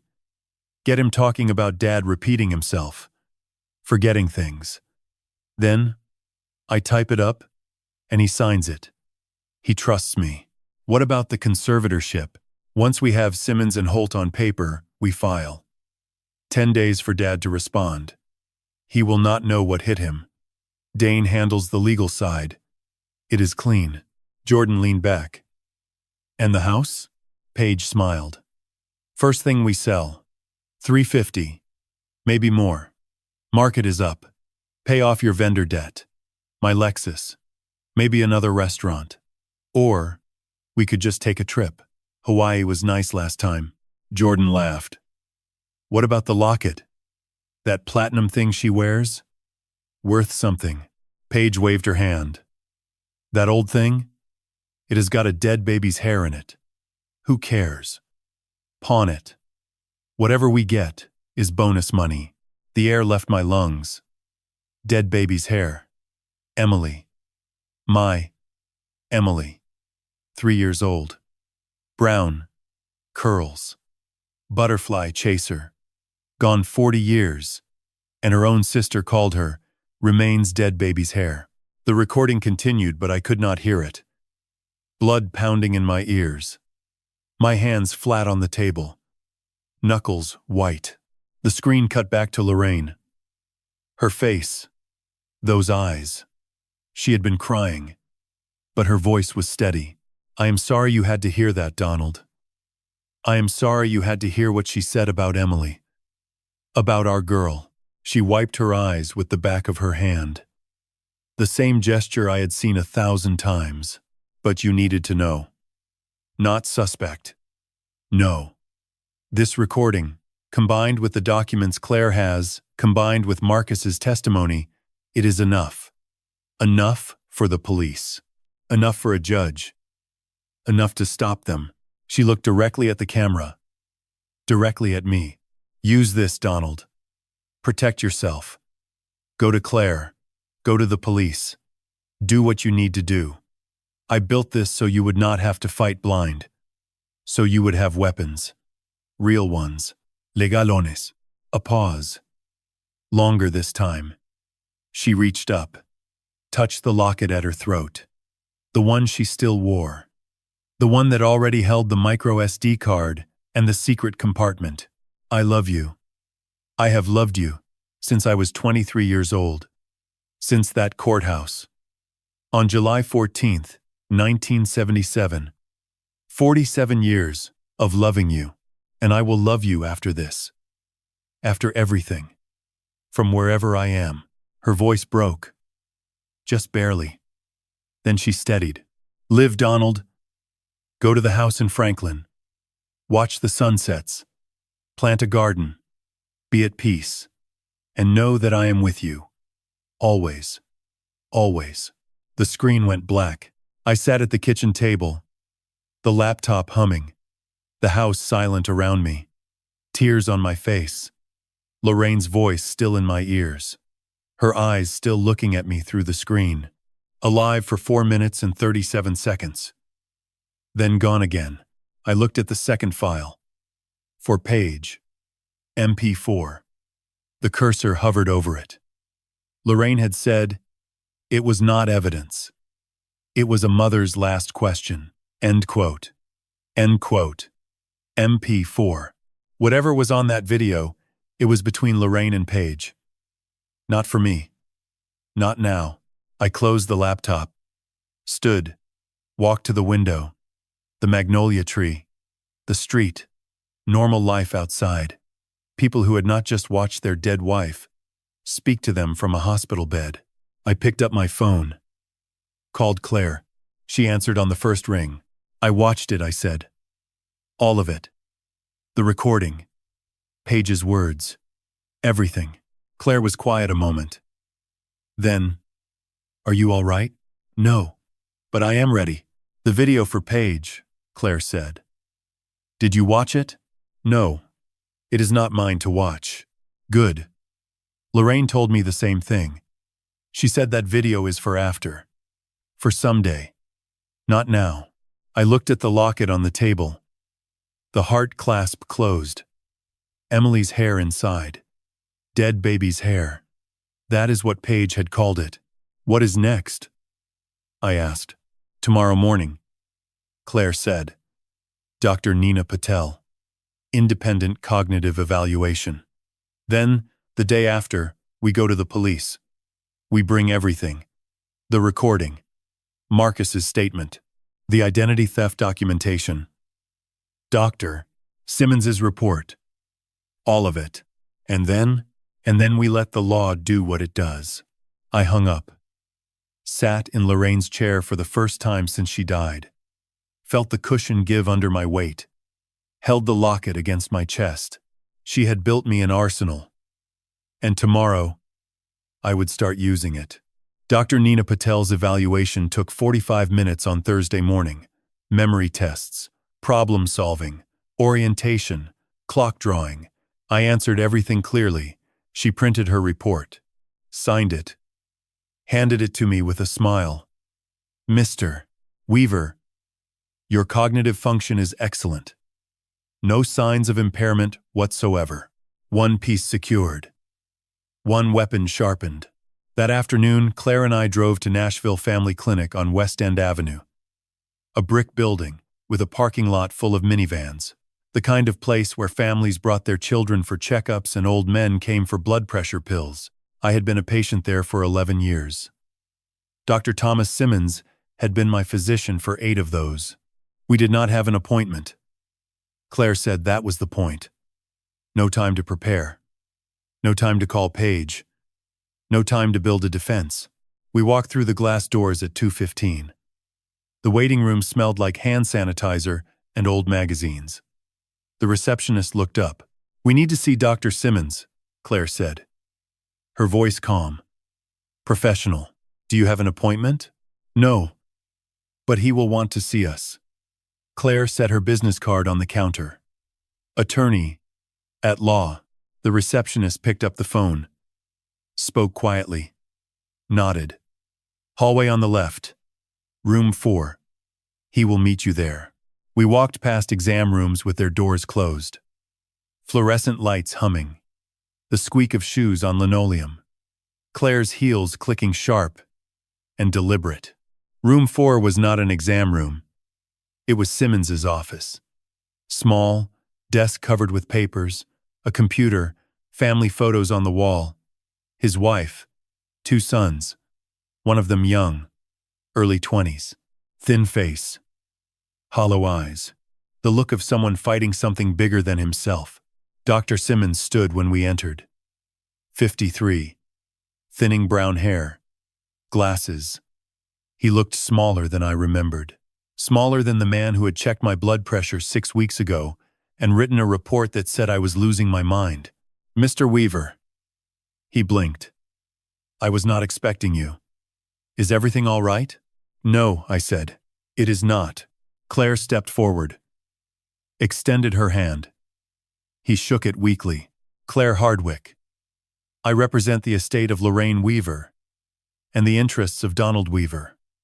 We need to discuss your medical report dated August 15th of this year." The color drained from his face. Slow, like water leaving a bathtub. He sat down heavily in his desk chair. "I do not understand," he said. But he did. I could see it in his eyes. Claire pulled a chair out for me. I sat.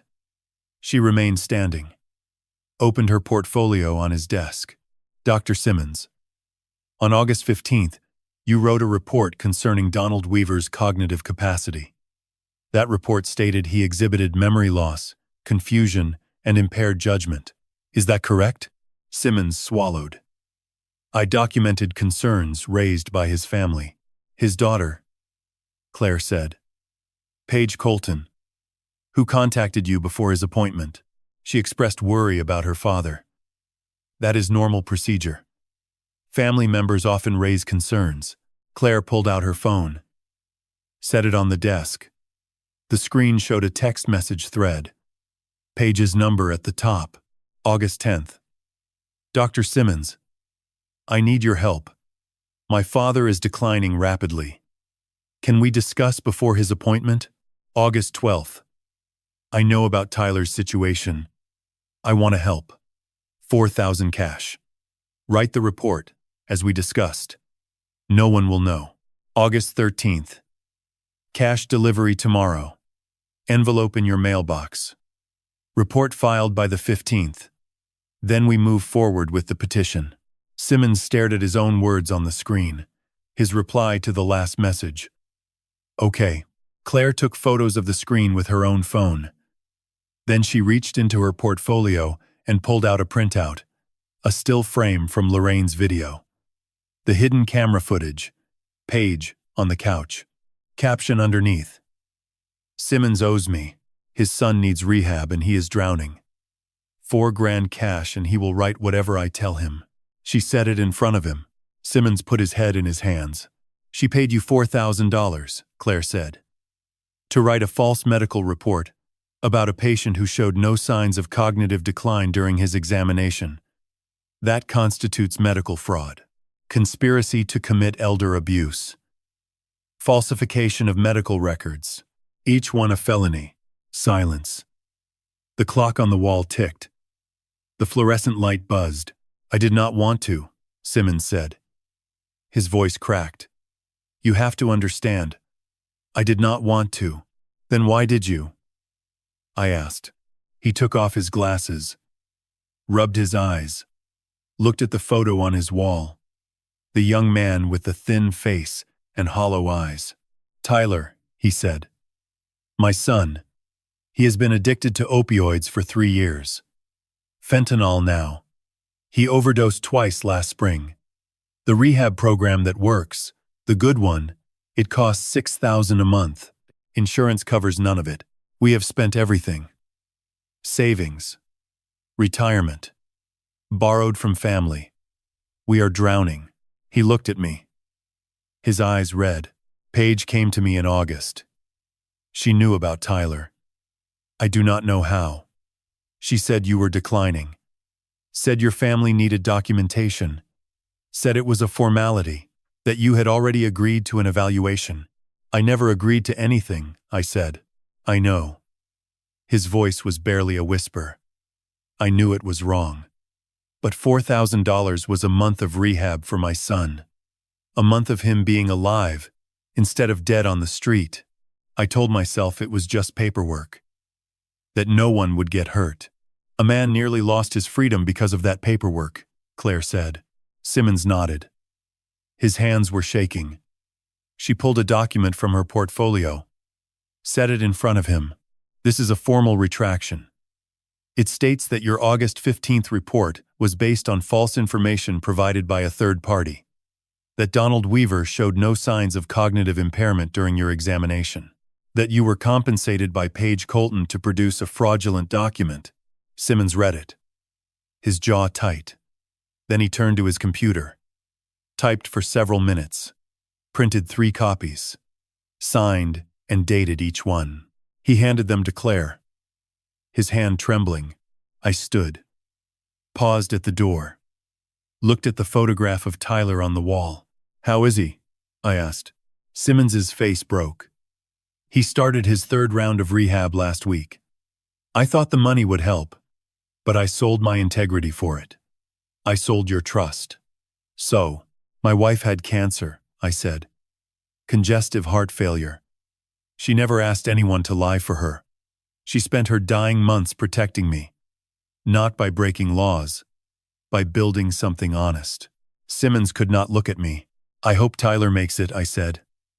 I mean that. But what you did was wrong. I know. I am sorry. I am so sorry. Sorry does not undo it, I said. But the retraction helps. We walked out. Through the hallway. Past the waiting room. Into the parking lot. The afternoon sun was warm. Traffic on West End hummed in the distance. Claire unlocked her car. Looked at me across the roof. That is another piece secured. Marcus's testimony. Your independent evaluation from Dr. Patel.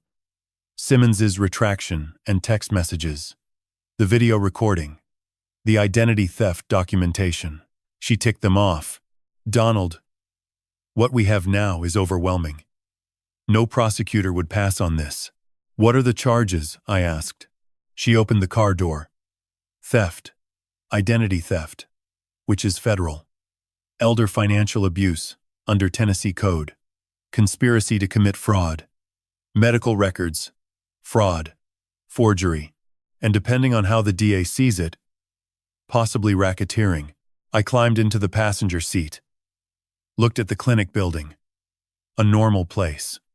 A place where people were supposed to be healed. Not harmed. Tomorrow? I asked.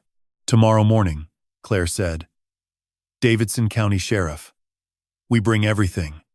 And then, we let this end. Davidson County Sheriff's Office sat on 2nd Avenue South, a low concrete building with tinted windows and a flagpole out front. The American flag snapped in the wind. Claire and I walked through the glass doors at 9:15 on Saturday morning, September 28th.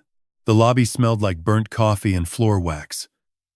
A deputy behind bulletproof glass directed us down a hallway. Financial Crimes Unit. 3rd door on the right. Detective Ray Caldwell was not what I expected. 48. Broad shoulders. Close-cropped hair going gray at the temples. He wore a dress shirt with the sleeves rolled up. No tie. A pen behind his ear. His desk was organized but lived in, files stacked. Coffee mug with a faded Tennessee Titans logo. He stood when we entered. Shook both our hands. Firm, quick. Gestured to 2 chairs across from his desk. Mr. Weaver. Miss Hardwick, you filed a preliminary report online last night. I reviewed it this morning. He sat, picked up a yellow legal pad already covered in notes. Let us go through everything. Claire opened her portfolio. One by one, she laid the evidence on his desk. Each piece, presented with context, with precision. Marcus Webb's signed statement. His testimony regarding the Locket sale. Receipt for $7,000. Dated September 16th. Paige Colton's signature on the receipt. The micro SD card. Lorraine's video. The hidden camera recording of Paige and Jordan planning. Claire offered to play it on her laptop. Caldwell nodded. She pressed play. The recording filled the small office. Paige's voice. Clear. Cold. Once she dies, we wait 6 months. Let Dad grieve. Then, we start with the doctor. And then, the words that had burned into my brain. That old thing? It has got a dead baby's hair in it. Who cares? Caldwell's jaw tightened. He wrote without looking up. Fast. His pen pressing hard into the pad. Dr. Simmons's retraction letter. 3 pages. Signed. Notarized. Attached. The screenshots of text messages. Page's number. August 10th through 13th. The bribery laid bare. Dr. Nina Patel's independent evaluation. Stamped and sealed. Conclusion. Donald Weaver exhibits no cognitive decline. Full mental capacity. The conservatorship petition. Richard Dane's letterhead. Filed, but not yet submitted to court. Identity theft documentation. 4 credit card applications. IP traces. Page's email. $34,000. Account closure confirmations from when Lorraine paid them off. Claire set the last document down. Straightened the stack. Sat back. Caldwell finished writing. Set his pen down. Looked up at me. Then at Claire. Then back at me. Mr. Weaver, he said. In 12 years working financial crimes, this is one of the most thoroughly documented cases of elder abuse I have ever seen. Your wife did remarkable work. My wife was remarkable, I said. Caldwell picked up the micro SD card. Held it between 2 fingers. Tennessee is a one-party consent state. Your wife recorded that conversation in her own home. It is admissible. Combined with Simmons's confession and the identity theft paper trail, this is airtight. He set the card down. Here is what happens next. I submit this to the district attorney Monday morning. Given the strength of the evidence, I expect charges filed within 24 hours. Arrest warrants issued same day. What charges? I asked. Caldwell counted on his fingers. Theft over $1,000. Class D felony. Identity theft. 4 counts. Federal statute. But Tennessee will charge state level too. Elder financial abuse under Tennessee Code annotated 71-6-117. Conspiracy to commit fraud. Medical records fraud through Dr. Simmons. And forgery for the pastor's statement. How long for the warrant? Monday morning I submit. By Tuesday afternoon, we move. Maybe sooner if the DA is motivated. And she will be. He looked at the evidence spread across his desk. This case makes her career. Claire leaned forward. Jordan Colton. He is a flight risk. Caldwell nodded. Noted. We will coordinate with his employer. Monitor his movements. If he runs, we flag his passport. We left at 11. The morning sun was high. Nashville humming around us. Traffic. Music from a bar somewhere down the block. Normal life. Continuing. While mine was about to explode. Claire drove me home. At the door, she said, "You did everything right, Donald. Now we wait. 2 days. Maybe 3. Then it is over." I nodded. Thanked her. Went inside. The house was quiet. I made lunch. A sandwich. I barely tasted. Sat at the kitchen table. Thought about Monday. About warrants. About Paige's face when the police arrived. Then, something pulled at me. A thought I had not followed yet. The Hawaii trip. Marcus said Paige sold the locket on September 16th. Where had she gone with $7,000 in cash? I opened my laptop, typed Paige's name into the search bar.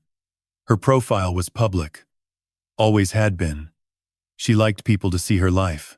The page loaded. Smiling photos. Perfect captions. I scrolled down, and there it was. Posted September 18th. 2 days after she sold the locket.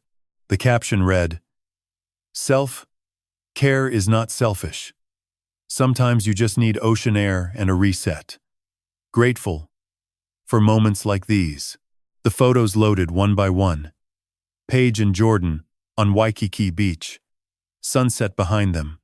Sky burning orange. Jordan holding a cocktail at a poolside bar. Paige wearing a white lei. Grinning.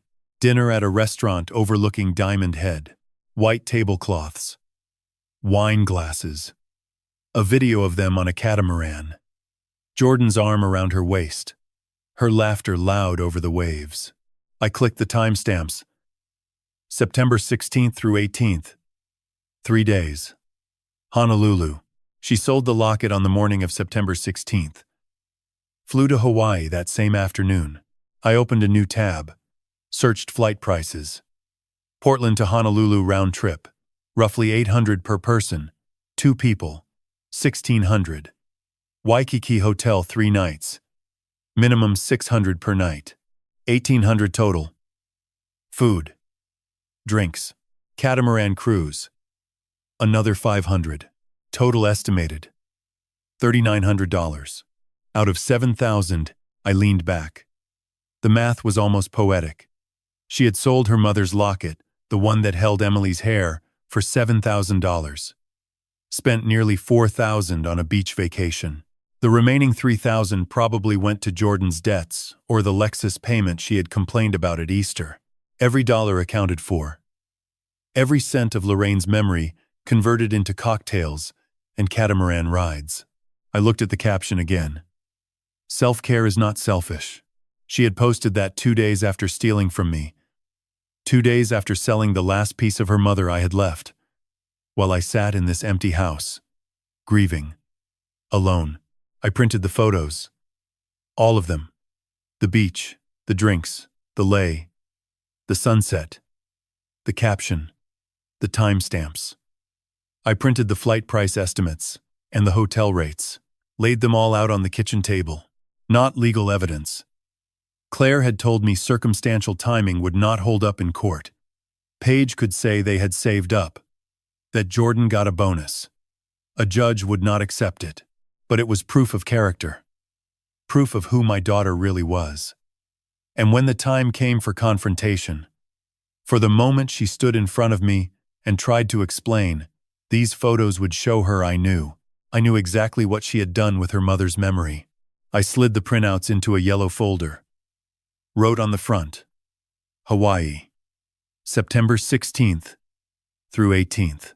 Then I closed the laptop. Sat in the quiet kitchen. The clock, ticking on the wall. Monday. 2 days. And then Paige would learn what it meant to steal from someone Lorraine Weaver had loved. Caldwell called at 3:15 on Monday afternoon. September 30th. His voice was flat. Professional. The voice of a man delivering news he had delivered 100 times before. Warrant is signed. We are moving at 4:30. Paige Colton's residence. East Nashville. I gripped the phone. I want to be there. A pause. You do not have to be, Donald.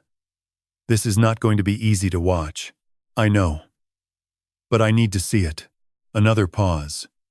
Then, park on Eastland Avenue, south side of the street. Stay by your vehicle. Do not approach the residence. Do not speak to her, unless she speaks to you first. I understand. I hung up. Looked at the clock. 1 hour. I picked up my keys. Walked to the door. stopped, went back to the bedroom, opened the dresser drawer, took out the locket, put it around my neck, tucked it under my shirt, the platinum cold against my chest. Then I drove east. Paige and Jordan lived in a second-floor apartment on Eastland Avenue. A red brick building. 2 units. Stairs on the outside. Their door faced the street. A balcony with a dead plant in a terracotta pot. I parked 50 feet south at 420. Turned off the engine. The street was quiet. Afternoon sun slanting through the trees. Leaves turning gold and red. A dog barking somewhere. Children on a sidewalk 3 blocks down. At 4:25, 2 patrol cars turned onto Eastland. No lights. No sirens. They parked at the curb in front of the building. Doors opened. 2 uniformed officers from each car. Then Caldwell's unmarked sedan pulled up behind them. He stepped out. Dark jacket. Badge on his belt. Caldwell glanced my way. A single nod. Then he turned and led the officers up the exterior staircase. Their boots heavy on the metal steps. I could hear them from where I sat. Each step deliberate. Measured. They reached the door.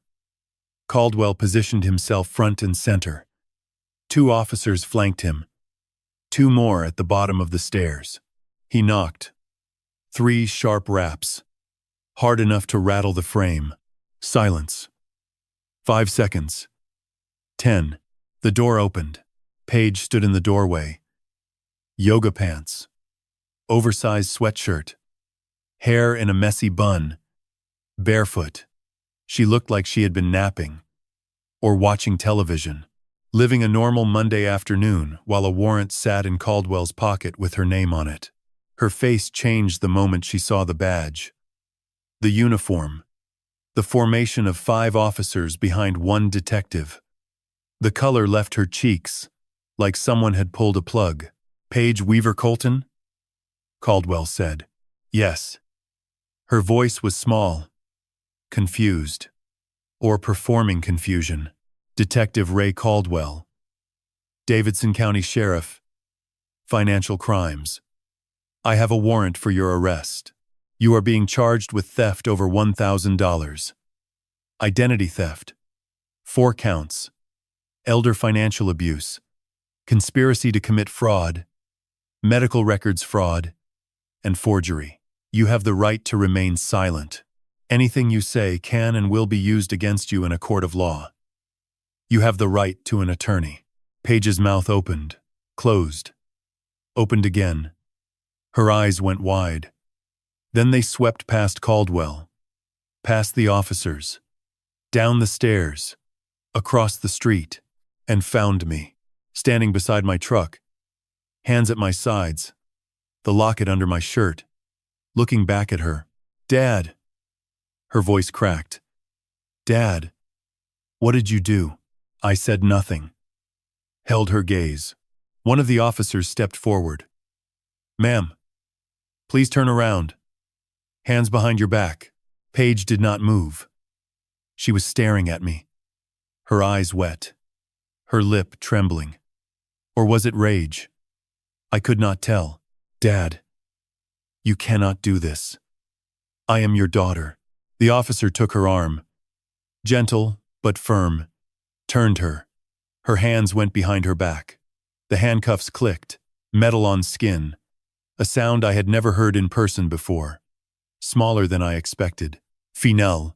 Paige twisted her neck to look back at me. Her voice rose. You are dead to me. Do you hear me? You are dead to me. The officer guided her down the stairs. 1 step at a time. Her bare feet on the cold metal. She stumbled once. The officer steadied her. At the bottom, she turned again. Her face contorted. Tears and fury mixed into something ugly. Mom would be ashamed of you, she screamed. She would be ashamed of what you are doing to your own family. The words hit like stones. Each one aimed at the softest part of me. The part that still remembered her at 5 years old. Drawing pictures at the kitchen table. Crayons everywhere. showing me her work with that proud smile. "Look, Daddy, I made our family. That girl was gone." The woman in handcuffs was someone else entirely. Caldwell opened the back door of the patrol car. The officer guided Paige inside. Her head ducked under the frame. The door closed. Tinted windows. I could not see her face anymore. Caldwell walked to the second car, spoke to an officer, then crossed the street toward me. Jordan Colton was not inside, he said. Apartment was empty, except for her. He ran. Caldwell nodded. His passport was scanned at the Laredo border crossing this morning. 6:45 a.m. Pedestrian bridge toward Mexico. I closed my eyes. Coward. We have alerted Border Patrol. U.S. Marshals are coordinating with Mexican authorities. He will not get far. Most of them do not. He left her, I said. The words tasted strange. Jordan had abandoned Paige. Let her face the consequences alone. Ran for the border while she sat in their apartment waiting for something she did not know was coming. Caldwell studied my face. Are you all right? I looked at the patrol car. The tinted windows. My daughter inside, in handcuffs. Being driven to booking. Fingerprints. Mugshot. A cell. No, I said. I am not all right. But I am not wrong either. Caldwell nodded. Go home, Mr. Weaver. Get some rest. Tomorrow is arraignment. 10 a.m. Davidson County Courthouse. Miss Hardwick will be there. He walked back to his sedan. The patrol cars pulled away from the curb. No sirens. Just the quiet hum of engines. Red taillights turning the corner at the end of the block. Then gone. I stood alone on Eastland Avenue. The evening coming on. Shadows stretching long across the pavement. The dog still barking somewhere. The children gone now. Just me, and the empty street, and the fading light. I thought about Lorraine. What she would say if she were standing beside me right now. Would she be proud? Relieved? Sad? All three. Probably. That was Lorraine. She could hold everything at once without breaking. I touched the locket through my shirt. Felt the outline of the heart clasp. The platinum warm from my body. Mom would be ashamed of you. No. Lorraine would not be ashamed. Lorraine had built this. Every piece. Every step. She had known this day would come, and she had made sure I would be standing here when it did. Not broken. Not confused. Standing. I climbed into my truck, started the engine. The street was empty now. Dark coming fast. I drove home. Made dinner. Sat in my chair. Lorraine's chair across from me. Empty, but not empty anymore. She was there. In the locket. In the plan. In the arrest warrant that had just changed everything. Tomorrow. Arraignment. Then trial. And then maybe. Peace. 3 days later. October 3rd. Caldwell called at 2 in the afternoon. We got him. Laredo. International Pedestrian Bridge.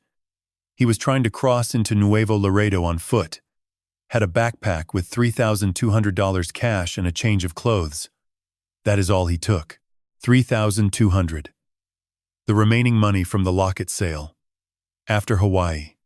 After the cocktails and the catamaran and the sunset dinners. Jordan had grabbed what was left and run. What happens now?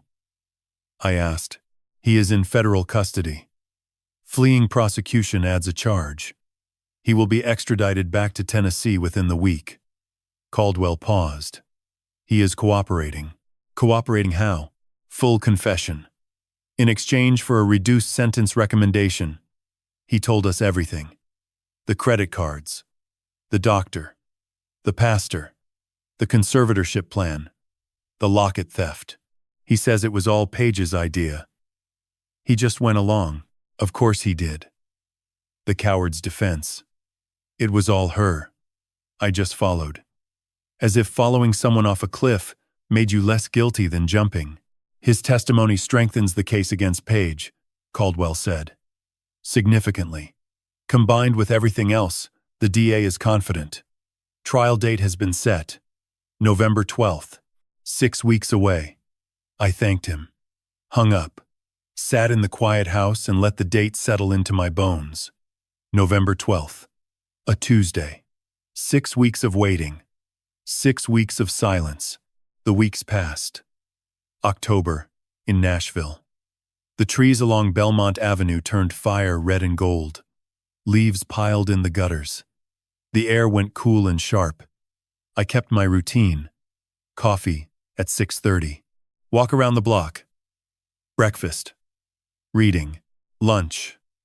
Afternoon in the garden, pulling dead tomato vines and clearing beds for winter. I did not hear from Paige. No calls, no letters. Her lawyer, a public defender named Sarah Whitmore, contacted Claire once to discuss a potential plea deal.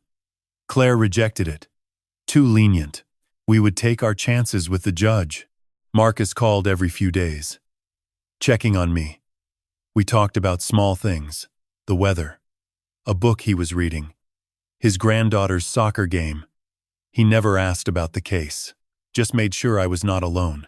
I was not alone. But I was lonely. There is a difference. November 12th arrived gray and cold. The kind of Nashville morning that threatened rain but never delivered. Just low clouds and a wind that found every gap in your coat. Davidson County Courthouse sat on 4th Avenue. Limestone columns. Tall windows that let autumn light pour into its corridors. I walked through the metal detectors at 9:30. Claire beside me, her leather portfolio under her arm. My briefcase in my hand, the locket under my shirt. The courtroom was on the 2nd floor. Wood-paneled walls, high ceiling, rows of benches smelling faintly of old polish and furniture wax. An American flag beside the judge's bench, the seal of Tennessee above it. Claire led me to the front row behind the prosecution table. I sat, hands folded, the locket heavy against my chest. Across the aisle, at the defense table, Paige sat with Sarah Whitmore. I had not seen my daughter in 6 weeks. She looked different, thinner, paler. Her hair was shorter, cut above her shoulders. No makeup, a dark gray suit that did not fit quite right. Too large in the shoulders. Jordan sat beside a second public defender at the far end of the table. Navy blue shirt. Hands clasped in front of him. He stared at the table. Did not look up. Did not look at Paige. Did not look at me. Paige did not look at me either. Her eyes stayed forward, fixed on nothing. At 10 o'clock, the bailiff called. All rise. Judge Robert Callahan entered from a door behind the bench. 62. Silver hair. Black robe. He settled into his chair, surveyed the room, nodded once. Be seated. Court is now in session. Case number 24. CR 11738. State of Tennessee versus Paige Weaver Colton and Jordan Thomas Colton. Deputy District Attorney Karen Vasquez stood. Mid-40s. Dark suit. Hair pulled back.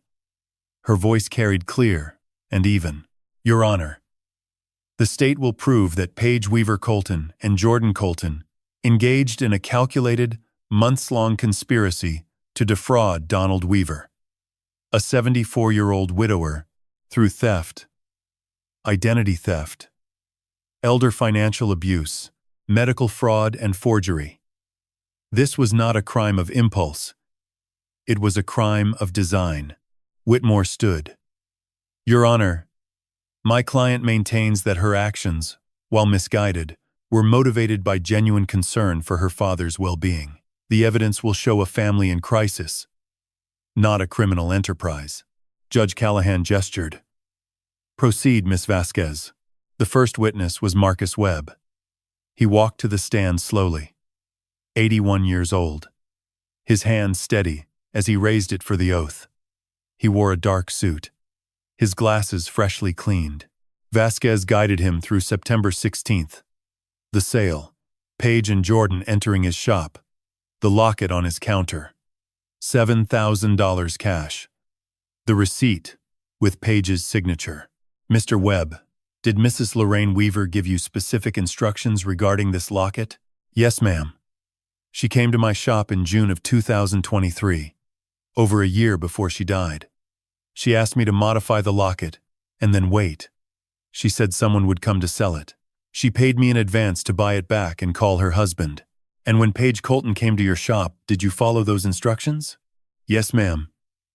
I bought the locket for $7,000. Then, I called Donald. Whitmore's cross-examination was brief. She asked whether Marcus could be certain of Paige's identity. He said yes. He had her driver's license on file. She had signed the receipt with her legal name. Whitmore sat down.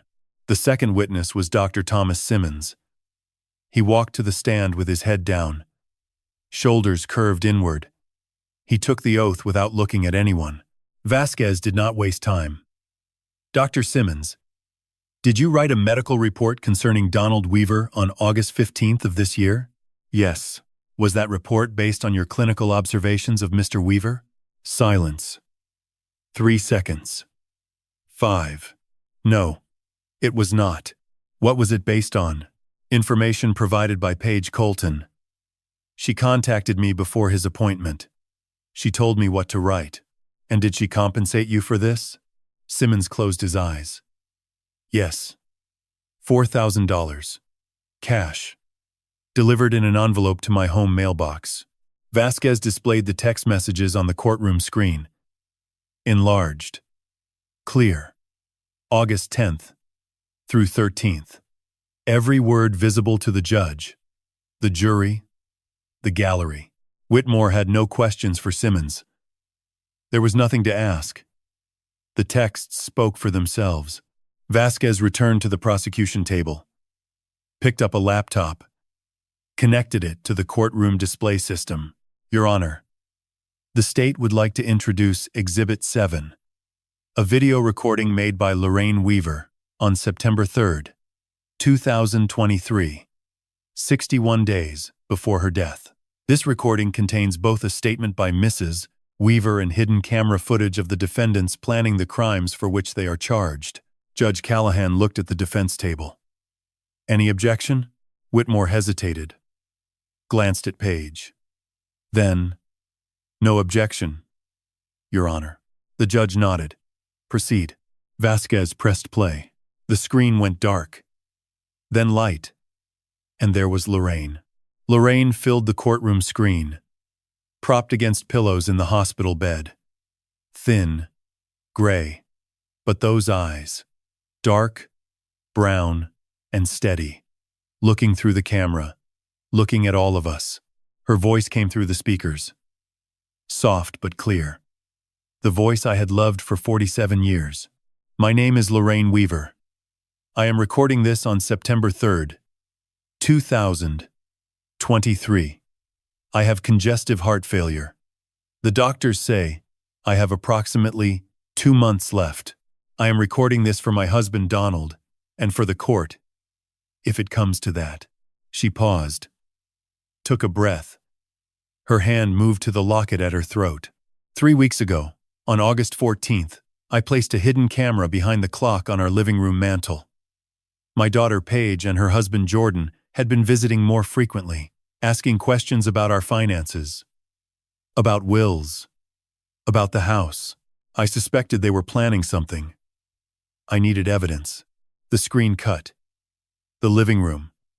Our living room. Afternoon light. Paige and Jordan on the couch. The hidden camera angle, looking down from the mantel. Date stamp, August 14th, 2023. Paige's voice filled the courtroom. Clear. Cold. Business. The timeline is set. Once she dies, we wait 6 months. Let Dad grieve. Let him get sloppy. Then we start with the doctor. Jordan. Simmons, he owes me. His son needs rehab and he is drowning. $4,000 cash. He will write whatever I tell him. And the conservatorship? Once we have Simmons and Holt on paper, we file. 10 days. Dad will not know what hit him. The house? First thing we sell. $350 easy. Pay off your vendor debt. My Lexus. Maybe another restaurant. Jordan leaned back, smiled. What about the locket? That platinum thing? Paige waved her hand. Casual. Dismissive. That old thing? It has got a dead baby's hair in it. Who cares? Pawn it. Whatever we get is bonus money. A sound moved through the courtroom. Not a gasp. Something deeper. A collective intake of breath. The kind of silence that comes after something obscene has been spoken aloud. I did not look away from the screen. I did not look at Paige. I could hear her, though. A small sound. A choked sob or a breath held too long. The recording continued. Jordan laughed. Dead baby's hair. Jesus. Paige laughed with him. I know. Mom is so dramatic about that thing. It is just a piece of jewelry. But sentimental value inflates the price. The screen cut back to Lorraine. Her face wet. Her hands clasped in her lap. I am sorry you had to hear that. I am sorry for what she said about Emily. Our Emily. 3 years old when she died. Her hair is in that locket. It is all we have left of her body on this earth. And our daughter called it dead baby's hair and laughed. Lorraine wiped her eyes. But this is who Paige has become. And Donald, my love, you needed to hear it. Not from me. From her own mouth. So you would never doubt what you are fighting. She looked at the camera one final time. Use this. Protect yourself. I love you. Always. The screen went black. The courtroom was silent. The kind of silence that presses against your chest. Judge Callahan cleared his throat. Miss Vasquez. Vasquez stood. The state rests. Your Honor. Whitmore leaned over to Paige. Whispered something. Paige's shoulders were shaking. She had her face in her hands. Jordan sat frozen at the end of the table, staring at nothing. Whitmore stood. Your Honor, may we have a brief recess? Callahan nodded. 30 minutes. The courtroom emptied. Claire put her hand on my shoulder. I sat still, the locket against my chest. Lorraine's face still burned into my vision. Alive, on that screen. Dying, on that screen. Protecting me from that screen. 30 minutes later, the bailiff called us back. Whitmore stood. Her face composed but tight. Your Honor, after consultation with my clients and review of the evidence presented, Miss Weaver Colton and Mr. Wyme Colton wished to change their plea to guilty. On all counts, Judge Callahan looked at the defendants. Miss Weaver Colton, please stand. Paige stood. Her legs unsteady. Her face swollen.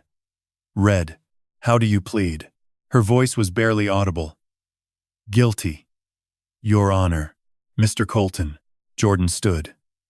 Did not look up. Guilty. Your Honor. Callahan nodded. The court accepts your plea. We will proceed to sentencing. He looked at Claire. Does the victim wish to make a statement? Claire stood. Yes, Your Honor. Mr. Weaver would like to address the court. I stood. My knees protested. But I stood, walked to the front, faced the courtroom, faced Paige. She was looking at me now, eyes red, wet, her lip trembling. I spoke. Your Honor. Lorraine and I were married for 47 years. We lost our first daughter, Emily, in 1985. She was 3 years old. Diphtheria. It nearly destroyed us, but we held on. We held on to each other, and we held on to that locket. It held Emily's hair, a single strand. It was all we had left of her. I paused, touched the locket at my throat. Lorraine wore it every day for 40 years. She touched it when she missed Emily. She touched it when she was afraid. She touched it when she prayed. It was not jewelry. It was a grave marker she carried over her heart. I looked at Paige. My daughter stole it, sold it for $7,000, flew to Hawaii, called it dead baby's hair, and then came to my house and told me I was losing my mind. Silence. I am not here for revenge. I am here because my wife asked me to protect myself, and because the court should know what was taken was not gold. It was not platinum. It was memory. It was love. It was 40 years of grief held in a 1-inch clasp, and my daughter laughed about it. I stepped back, sat down. My hands were shaking. Claire gripped my arm. Judge Callahan studied the file, then looked up. Miss Weaver Colton, Mr. Colton. What you did was calculated, sustained, and targeted a vulnerable family member during a period of grief. You attempted to steal not only property, but autonomy, dignity, and memory. He folded his hands. Paige Weaver Colton. You are sentenced to 24 months in the Tennessee Department of Correction for theft and elder financial abuse. An additional 12 months for identity theft, to be served concurrently. Total, 24 months, followed by 36 months of supervised probation. Restitution of $7,000 to the victim. A no-contact order is issued for 5 years. He turned. Jordan Thomas Colton. 18 months for conspiracy and fraud. An additional 6 months for fleeing prosecution. Total, 24 months. Same probation and restitution terms. The gavel came down. Court is adjourned. Officers approached the defense table. Paige stood, her wrists extended for the cuffs. Click. She turned toward the side door. Stopped. Looked back at me one last time. I am sorry, Dad. Her voice was small. Broken. The voice of a child, not a woman. I held her gaze but did not speak. Could not speak. Could not speak. They led her through the door. It closed behind her. The courtroom emptied. Claire sat beside me. Neither of us moved for a long time. It is over, she said finally. I touched the locket. Lorraine's face on that screen. Emily's hair inside this clasp. 40 years of love and grief and protection. Yes, I said, it is over. The drive from Nashville to Franklin took 22 minutes on a Saturday morning in mid-December. Interstate 65 South. Past the suburbs. Past the outlet malls. Then, the landscape opened. Rolling hills. White fences. Farmland. Sleeping under a gray winter sky. I sold the Belmont Avenue house in November. 3 weeks after the trial. A young couple bought it. 2 children. A golden retriever. They would fill it with noise and life. The way it had been once. The way it deserved to be again. 187 Carter Lane sat at the end of a gravel road on a low hill. A white house with blue shutters. A metal roof that would sing in the rain. 3 bedrooms. 1 bathroom. A kitchen with a window that faced west. And a porch. A wide wooden porch that wrapped around the front and looked out over hayfields and tree lines and a sky that went on forever. I parked. Turned off the engine. Sat for a moment. Lorraine had stood on this porch. Sometime in early 23. Before she told me she was sick, she had driven here alone. Walked through the empty rooms. Stood on this porch and looked at this view. And she had written a check for $342,000. For me. For after. I unlocked the front door. The house smelled like fresh paint and new floors. Claire had arranged for renovations while the trial was happening. New appliances, updated plumbing, fresh white walls.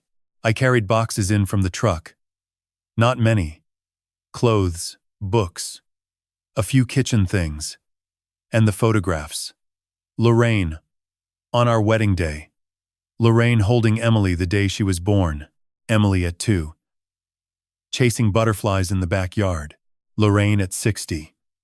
Standing in her garden with dirt on her knees and a smile that could break your heart. I hung them above the fireplace mantel.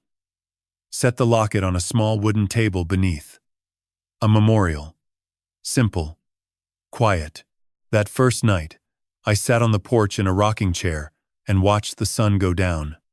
Gold, then orange, then deep purple, the fields going dark, stars appearing one by one.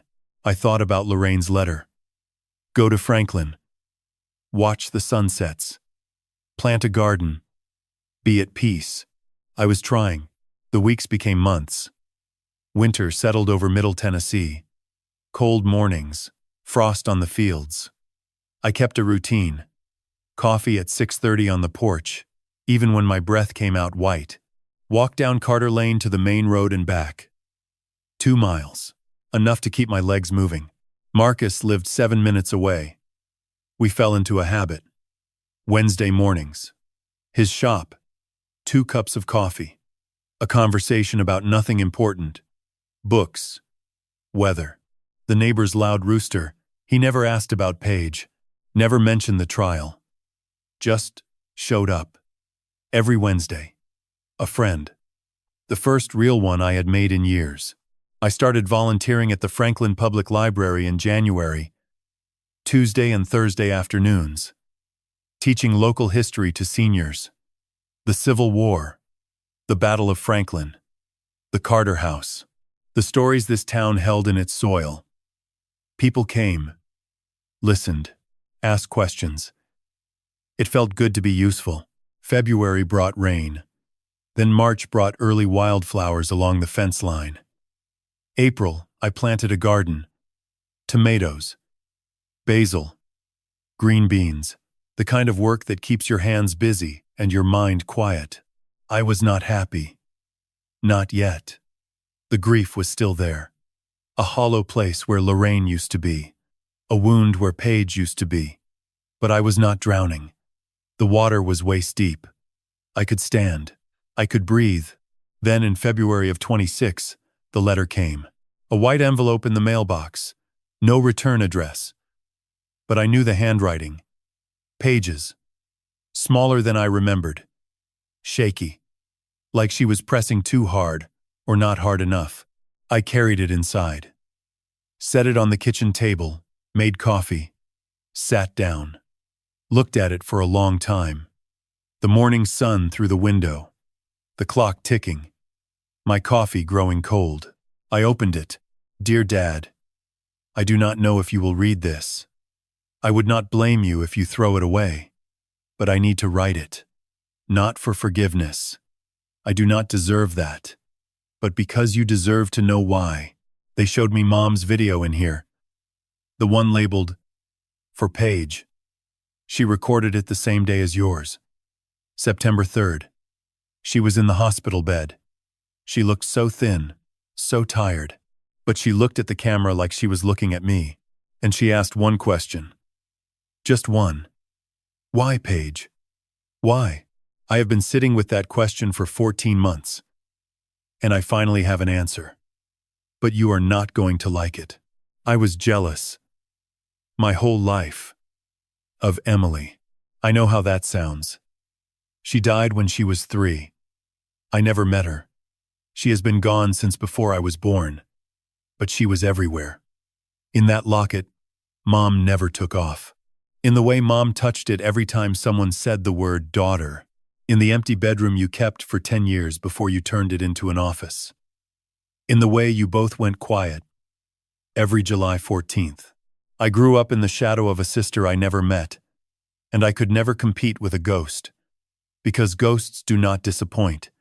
They do not make mistakes. They stay perfect forever. That locket was always about her. Never about me. Mom wore Emily against her heart for 40 years. And I was standing right there. Alive. Present. But never enough. So when Mom died and you kept that locket like it was holy, something in me broke. I thought if I took it, if I got rid of it, maybe you would finally see me.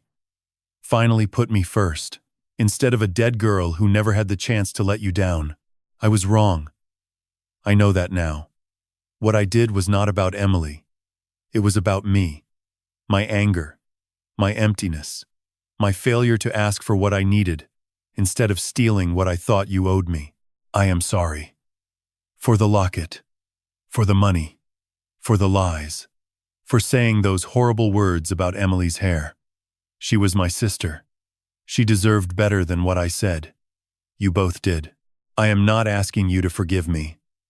I am just telling you the truth. For the first time in my life. Your daughter. Paige. I set the letter down. Looked out the window. The fields were green now. Early spring. Birds at the feeder. I sat there for a long time, thinking about Emily. About Paige at 5 years old. Before everything. Brown pigtails. Missing front teeth. A crayon drawing of our family. 4 stick figures. Mommy. Daddy. Paige. And a tiny one with wings. That is Emily, she had said. She lives in the sky, she had known. Even at 5. She had known there was someone missing. Someone she could never replace. I stood. Walked to the mantel. Took the locket from the memorial table. Opened the clasp. Inside, Lorraine's photo. Emily's strand of hair. Tiny. Golden. Preserved for 40 years. I reached into the box of old photographs I had not unpacked yet. Found the one I was looking for. Paige, at 5. Standing in our backyard. Holding a dandelion. Smiling like the whole world was hers. I trimmed it small. Slid it into the locket beside Lorraine and Emily. 3 of them now. Together. I closed the clasp. Held the locket in my palm. Felt its weight. I did not know if I could forgive her completely. The words still echoed. Dead baby's hair, the handcuffs, the lies, the years of planning, but I understood now. And understanding was something. Maybe it was where forgiveness began. Maybe it was enough for now. I put the locket back around my neck. Felt it settle against my chest. 3 photos. 3 pieces of my heart. And for the first time in a long time, all 3 were in the same place. I stand on the porch most evenings now. Late April in Tennessee. The fields have turned green. The hay is coming in. Fireflies have started their slow dance along the fence line, blinking gold against the dusk. The air smells like warm earth and cut grass and something sweet I cannot name. Something that reminds me of Lorraine's garden. Of another life. The sun is setting behind the tree line. Orange bleeding into pink, bleeding into purple. The kind of sky that makes you stop whatever you are doing and just look. Just breathe. Just be grateful you are alive to see it. I have been in this house for 16 months now. Franklin, Tennessee. A small white house on a hill at the end of a gravel road. A house my wife bought for me while she was dying. A house I did not know existed until a locket and a key and a letter led me here. Standing on this porch, watching the light fade, I think about everything that happened. The call, the broken lock, the confrontation, the doubt, the lawyer at my door, the box, the video, the courtroom, the handcuffs, the letter from prison. All of it started with a locket. A piece of platinum no bigger than a quarter. And the love a woman poured into it, across 40 years of marriage. I have learned things through this. Hard things. Things I wish I had known sooner. Things I want to share with anyone who is listening. The first is this. Trust the people you love, but protect yourself. Love is not a reason to be blind. Kindness is not a reason to be vulnerable. You can love someone with your whole heart and still keep your eyes open. You can forgive and still build walls. Those 2 things are not enemies. They are partners.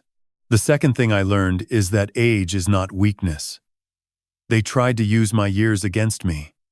Called me confused. Called me forgetful. Made me question my own mind. And for one dark night, I believed them. That is what happens when people you trust tell you that you are broken. You start to wonder if they are right. But they were not right. And I was not broken. I was grieving. Grieving is not the same as declining. Missing someone is not the same as losing yourself. Remember that. Your age is not a weapon anyone gets to use against you.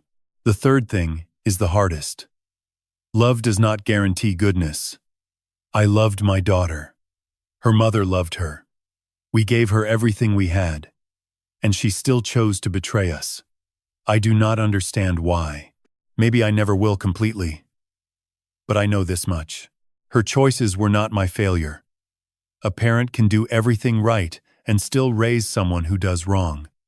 That is not a reflection of your love. It is a reflection of their choices. And the last thing, the most important one, love does not end at death. I believe that with everything I am, God knows I have seen it. My wife died 18 months before any of this began. But she protected me. From beyond the grave, she reached back and held me up. She built a plan. She left me weapons. She spoke to me through a video recorded from her deathbed. She wrote me a letter that I still read every Sunday morning with my coffee. That is not memory. That is not sentiment. That is love. Active. Living. Working. Even when the person who carries it has stopped breathing. God made love that way. He made it stronger than death. Stronger than distance. Stronger than time. I have seen it with my own eyes. Held it in my own hands. Worn it around my neck. For 16 months. The locket rests against my chest right now. Warm from my skin. 3 photographs inside. A woman who loved me for 47 years. A daughter who lived for 3.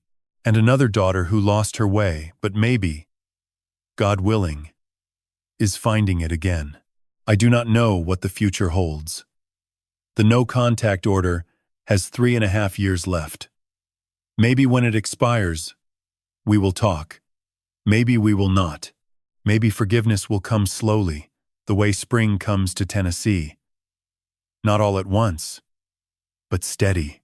Green pushing through brown. Life pushing through loss. I am not the same man I was 2 years ago. The man who sat in that empty living room on Belmont Avenue, staring at his wife's chair, wondering if the silence would swallow him. That man was afraid, alone, waiting for something without knowing what. I am not waiting anymore. I am living, the way Lorraine asked me to. Coffee on the porch at dawn, walks down the gravel road. Wednesdays with Marcus. Tuesdays and Thursdays at the library. The garden is coming in strong this year. Tomatoes are already flowering. The basil smells like summer. It is a quiet life. A small life. But it is mine. And it is good. God has been gracious to me. He gave me 47 years with a woman who loved me better than I deserved. He gave me a friend in Marcus, who shows up every Wednesday without being asked. He gave me a house on a hill with a sunset view that takes my breath away every single evening. And he gave me the strength to stand when everything in me wanted to fall. If this story reached you today, if it touched something in your chest, if it made you think about the people in your life and whether you are protecting yourself the way you should be, then it was worth telling. If you have someone who loves you the way my wife loved me, thank God for them tonight. Hold them close. Tell them what they mean. Because one day, they will be gone. And what they leave behind, the plans, the letters, the traps built from love, that is all you will have. Make sure it is enough. If you are a parent watching your child become someone you do not recognize, know this. You are not alone. And it is not your fault. But protect yourself. Love them from a distance if you must. Build your walls. Keep your documents safe. And never let anyone, not even your own blood, tell you that you are less than you are. If this story moved you, leave a comment below. Tell me what you are feeling right now.